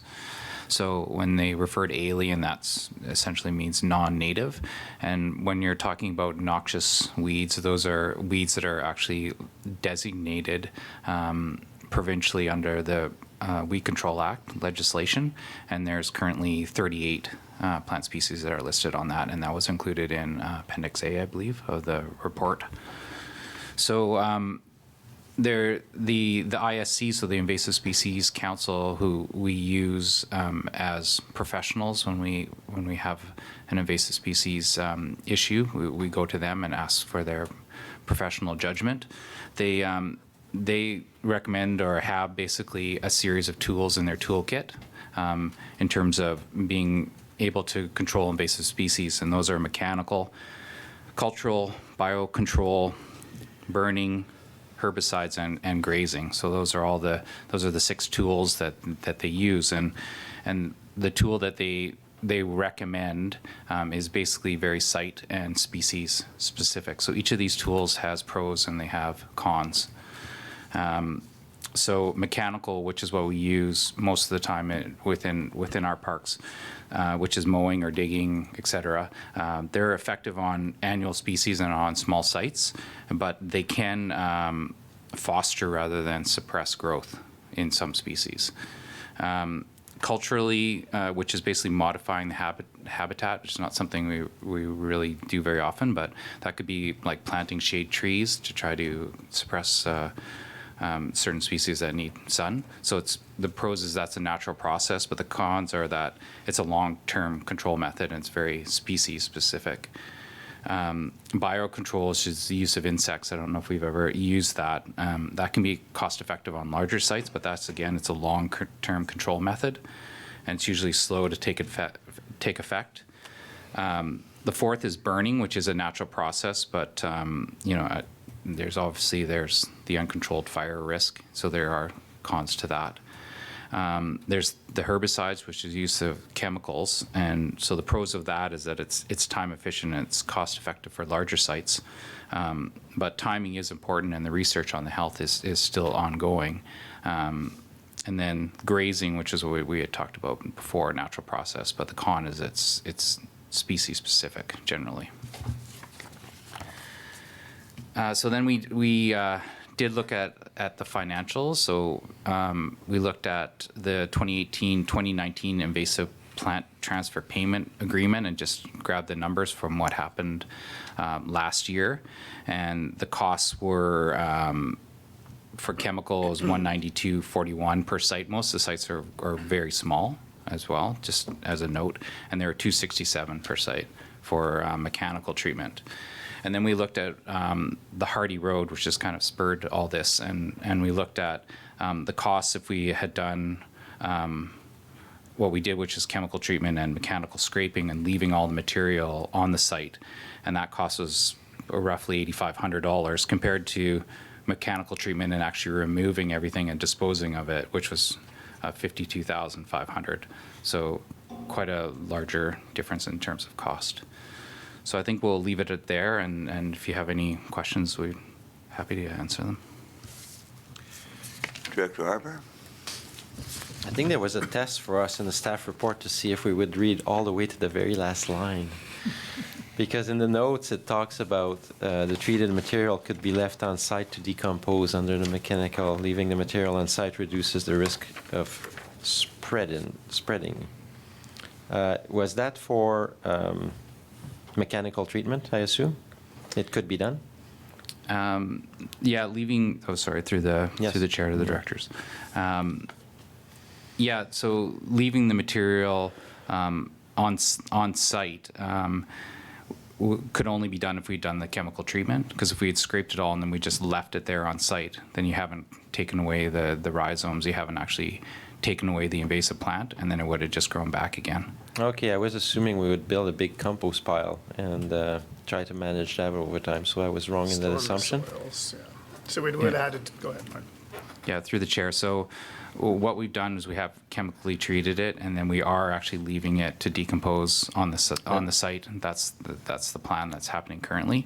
But if we were to have not treated it and left it there, then the plant would have still been active, and then it would have just taken over the site again. And we wouldn't be able to go back. And so I thought, so I guess I misread that in my assumption that maybe we could have a way to leave the composted materials on site and in a mechanical scenario. So basically what this report says under this particular scenario is that using pesticide and herbicides adds what, 1,000% cost to the whole operation? Through the chair, just in this instance, it varies depending on the site, and we don't use it very often, so we don't have a lot of comparisons. So, okay, so great. So then, if I may, how many projects like this do we have? So on a rolling basis, if we were to ban per pesticide and herbicides, how many projects would that affect in, say, over 5 years or something like that? Well, outside of noxious weeds, we should be, we have to implement that we look at the knotweeds and the giant hogweeds, and some that the province undertakes as well using herbicides under their noxious weed program. It's difficult to say. I'd say last year we did none. This year we did one. I think the last 5 years I've been here, we've done maybe, actually one, the Seal Bay one. So it wouldn't have a huge impact on parks. Okay, so that's great. So for me, I think I would definitely be in favor of banning pesticide and herbicide use within our operations. And I think it's good modeling for the rest of the valley, especially if, from a budget perspective, it's not going to impact our bottom line that much. If it's going to, well, it is, but it's the cost and benefit in that global debate that you talked about, right? Just through the chair, I'm only commenting on our park service. On the park service. I'm not aware of other services that may use it, such as the landfill or other areas. I'm not sure on their procedures, so I'd be remiss to comment on those. Yeah, and really the EASC just has control over the community parks policies. Decisions on those other services are made by others. Yeah, and ultimately this, whatever we do would still have to be approved by the board, I guess. Or, no, we would vote on that. So, but do we have information, this being said, on our broader operations at the landfill and things like that? Not at this time. Okay, thank you. So maybe that'd be something to take to the broader board if we consider this. I'll pass the mic to Dr. Hamir. Well, just before that, I have a comment about Japanese knotweed. There's no other way to control it, is there? Outside of direct injection. Yeah, there's It's mechanical. not a blanket thing. You can Over a long period, you can control it mechanical because you're not allowed within 1 meter of a water course anyway. But it's extreme. I will control it, eradicate it. Probably not. I don't know. I haven't seen any eradications done mechanically yet. Yeah. It's a very strong force. Okay. Dr. Harbour. Hamir. Sorry. Oh, turn you off, not on. Thank you. Great. We're good. Low, So first low of all, blood sugar here. thank you. Oh, okay, make it fast, is that what I'm hearing? So first of all, thanks to staff for putting this together because it really does give a better idea of what's happening, and I'm really glad to see that we aren't using herbicides very often, and it's primarily with the hogweed, knotweed control. So a couple of questions. In those situations, are herbicides actually being sprayed or are they being injected? Do you know how they're being applied? Originally, they were being injected, and I'm not up to date, but the province actually didn't have authority to inject, so it was pulled back to a foliar spray. And I'm not sorry, I'm not updated, but currently I think it's still foliage spray. Okay. But they might have the injection spray back in place. But that's all done by the Invasive Species Council, is that? Yeah, for all our municipalities, we partner together through the weed control bylaw and others, and we hire the coastal ISC, and they're currently doing it directly with their employees. Okay, right.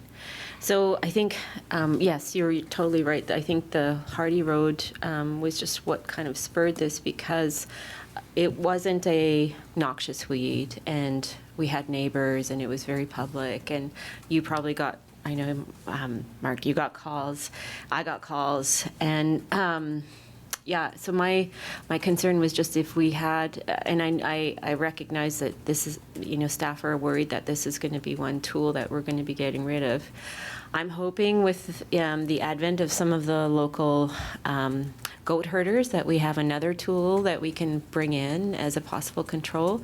So one question specifically about the Hardy Road project, we've sprayed and we're scraping, but we still have a lot of seeds in that scraped material. How will we be managing the canary grass that comes up? Through the chair to the directors, my understanding is that the spraying that we've done has essentially eradicated all the canary reed grass there, which is why we're leaving it to decompose. So there might be possibly some small fragments that that pop up, and then we'll look at managing those if that occurs. But the goal was to completely eradicate the grass on that site, right, so that we could keep all the material on that site and not transport anything. Right. So that was the key goal. Right. And just so you know, this is pamphlets, the invasive plants and park species in the protected areas, and the canary reed grass is one of those. So it isn't a noxious weed, but it is listed as one of the priority invasive plants in BC. And it's all over the Comox Valley, like up and down all the roads on the highway. Kirby Road has plenty of it. It tends to be one of those weeds that farmers, I think, just tolerate because it is actually a forage grass and it has some forage value. I know it takes over in wet areas. But going back to my previous point, so what we've sprayed, my understanding of how glyphosate works is it is translocated in the plant, but we have decades of seed bank that's there. And glyphosate does not work on inert seeds until they physically grow. So if they sprout, this is where my concern is. Like, do we have a plan for if anything starts coming up again? Yeah, through the chair, the plan really is at this stage is to monitor what happens after, and then if there is more of that canary reed grass that presents itself, then we'll be talking to the coastal ISC and asking for their recommendation on how to proceed. Okay. Have we ever used any other herbicides in the past, like acetic acid, like a high grade vinegar. I know the City of Richmond uses that on hardscapes like parking lots. No, we are looking at vinegar for the Yeah. Cross Island Trail, but we haven't used anything in the past. I can only comment on the last 6 years. Right. I don't know the full history, but Yeah. no, Okay. not to my knowledge. Okay, because, I think as to Director Arbor's comment, I would like us to move away from the non-noxious weed control using other methods, some more like beneficial or at least less toxic than glyphosate or any of the other chemical herbicides, because I think, as we've seen, the public is really watching what we're doing. And if we have other tools in the box, that we can now use, we would be really well worth modeling that and showing. So one other question, I know like the municipalities have all banned the use of herbicides in their parks. Do any of them deal with reed canary grass as well, or is it just because this was an abandoned site and it had reed canary? Are you aware of any of what Courtney or Comox use? Yeah, I'm not aware of what they use. I know they use different methods for their curb control and Comox, but I'm not aware of, the conversation hasn't really come up. Okay. Yeah. Great, thank you. Okay, so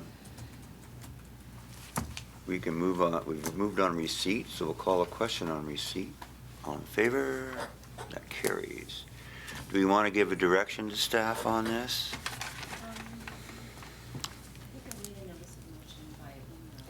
Yeah. Sorry. So just so everybody knows, I have emailed staff about this, and I made a notice of motion, but in light of some of the discussion, I'll sort of be adjusting it and moving it forward to probably not for July, not right away. Yeah. But unless anyone else is more interested in putting something faster. Why are you looking at me? No, or since Director Grieve brought it up. Oh, yeah. Okay. Well, let's move on. We voted on receipt, so let's check out community service orientation highlights. Sounds like a highlight to me for receipt. And just provided for the information of the board, just to advise you on some of the issues and projects that are ongoing through community services, and we're available to answer any of your questions. And question, Director Arbor. Thank you for the report. That's great. There's a couple that I have, I guess, just more update. I'd love a little bit more update on. I know that for our new building at talking with our CEO for the new office building, we're going to put in the charging stations whether the project moves through or not. I have a question about the sealed bay parking. I know that it's under application with the province, but where are we in the designs, and would we still consider putting the charging stations? Like, do you have to make those decisions before you receive the grant, so to speak? Yeah, through the chair, to my knowledge, we have accommodated for that in the future. Maybe I can call Mark up that we put in conduit, didn't we not, or considered the routing of it off the post? Yeah, through the chair to the director. So we have, we are going to be putting conduit in the ground to where a potential hydro pole would go and where potentially the charging stations would go. So that accommodation will be made. And then if we receive a grant, then we would do the infrastructure related to that. That's great. the And if charging we stations. don't, you would basically have put it in, and so we can make a decision whether to allocate budget next year or something like that towards it. That's great. Thank you. The second question is in regards to the Denman Cross Island Trail. I'm really excited to see the Denman West Terminal up the hill design underway. That would be a huge win for this community. I think it's one that will prove very useful. It's such a hard walk up and with the ferry traffic. So I'm wondering where you're at with that one, and also whether, whether you've had meetings with BC Ferries, Ministry of Transportation, just a general update of where you're at with that project, and if we can expect it to see moving, like how far along in the next year or so. Yeah, good question. So with specifics to the West Ferry Terminal, we are currently reviewing 2 different designs for the stairways, depending on length and cost and landings. So we're well on our way there. We've hired the designer, so we're through that process, almost moving to kind of constructional detailed design. So potentially we could see that built in the fall. Tough to say. Oh, wow. With regards to the other ferry landing on the east side, we're in discussions with BC Ferries as they made us aware that there will be terminal upgrades. So we're looking at how that alignment will coincide with their upgrades and a number of site conditions and restrictions with ownership of land, et cetera. So those are forthcoming, probably well underway. Obviously construction will be further along.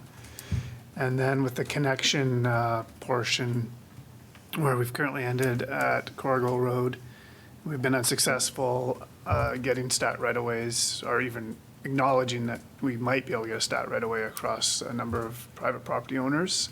So we're moving along that corridor and leaving it as a filled gap in the system using the Jemima Corrigal route through the Lindsay-Dixon Reserve, and then picking back up on the road once we get through that portion, and that gap will be determined at a much later date on how to proceed. Until that time, we have a lot of other projects we can plan for and move forward with.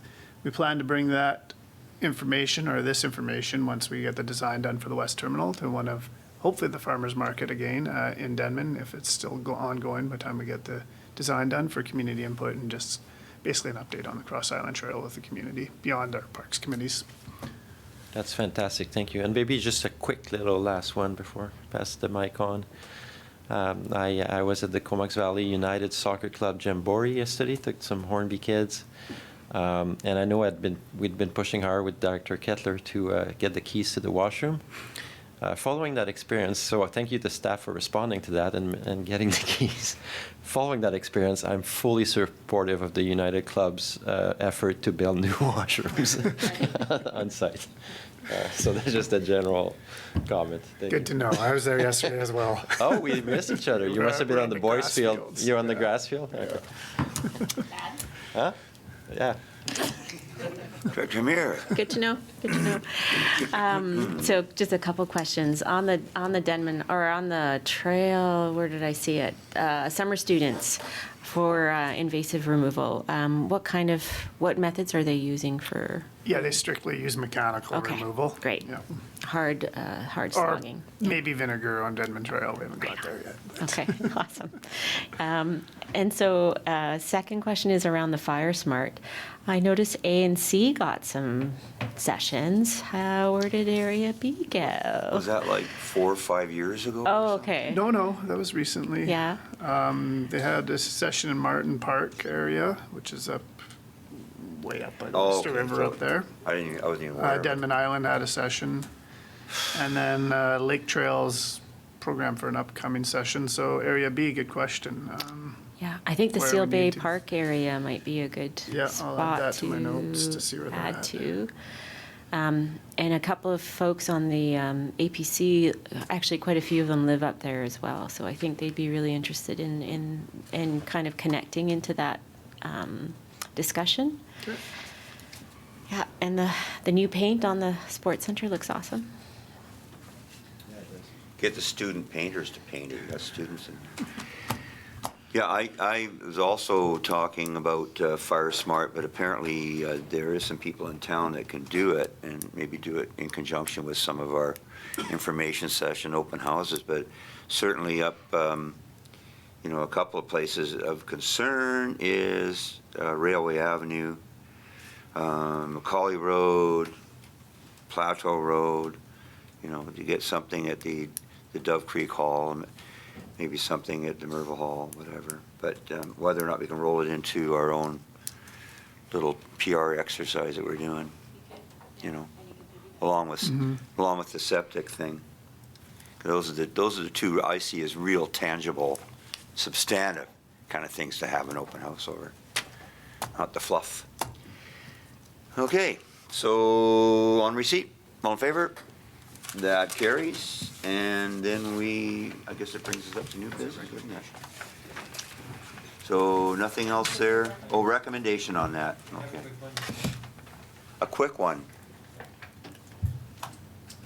I would like to congratulate Chair Grieve on his election at the Federation of Canadian Municipalities to be on the board of directors. Thank you for your continued service on behalf of the Comox Valley. We'll see how that goes over with my wife. We do have a recommendation. Want to move it? I'll move it. Second. It's okay. All in favor? I don't see any discussion on that. Now, do we have some kind of a? There's really nothing on here. We received it all, didn't we? Yeah. Okay, so we are. Yeah. So a recommendation to address the Hornby Island request. Yeah, after a couple of hours of sober thought, maybe to bring it back, and I would move that we direct staff to look at a community works funds contribution to the Hornby Arts Center on Hornby Island as third party. And I would add to that, maybe as a note, if there's need for further discussion, for example, when we did the one with HIRA on solar panels, we had a clause in case of dissolution of the society and things like that. So I think those are things that could be looked at, and whether to the benefit of HIRA, the CVRD, or something like that could be looked at in case of dissolving of the society. But otherwise, I would like to move that we fill the full requested amount for the project. Thank you. And letters of support, et cetera, et cetera. Because this has to come to the board, doesn't it? Sorry. They're sending it. We would have to. We will be in time for the board meeting in a month. Yep. I guess. Go ahead, Jake. Sorry. Just Take it away. seeking clarity with respect to the motion. Is it seeking for the staff to provide a report? No, not a report. That we move to negotiate a contract for community works funding for the project in the amount of $175,000. That's fair game. My recommendation to you, though, would be to ask for a staff report to confirm available works funds and the availability of those funds over the term of our agreement, to work with the Hornby Island Arts Council to bring forward the required resolutions to enable you to enter it. Excellent. I'm in favor of that, and yeah. Took the words right out of your mouth. That was great motion. Good work, Director Harbour. Jake, that's it. What's that? You're okay. Yeah. That's it. Okay, that sounds good to me. So on the motion, seconded. All in favor?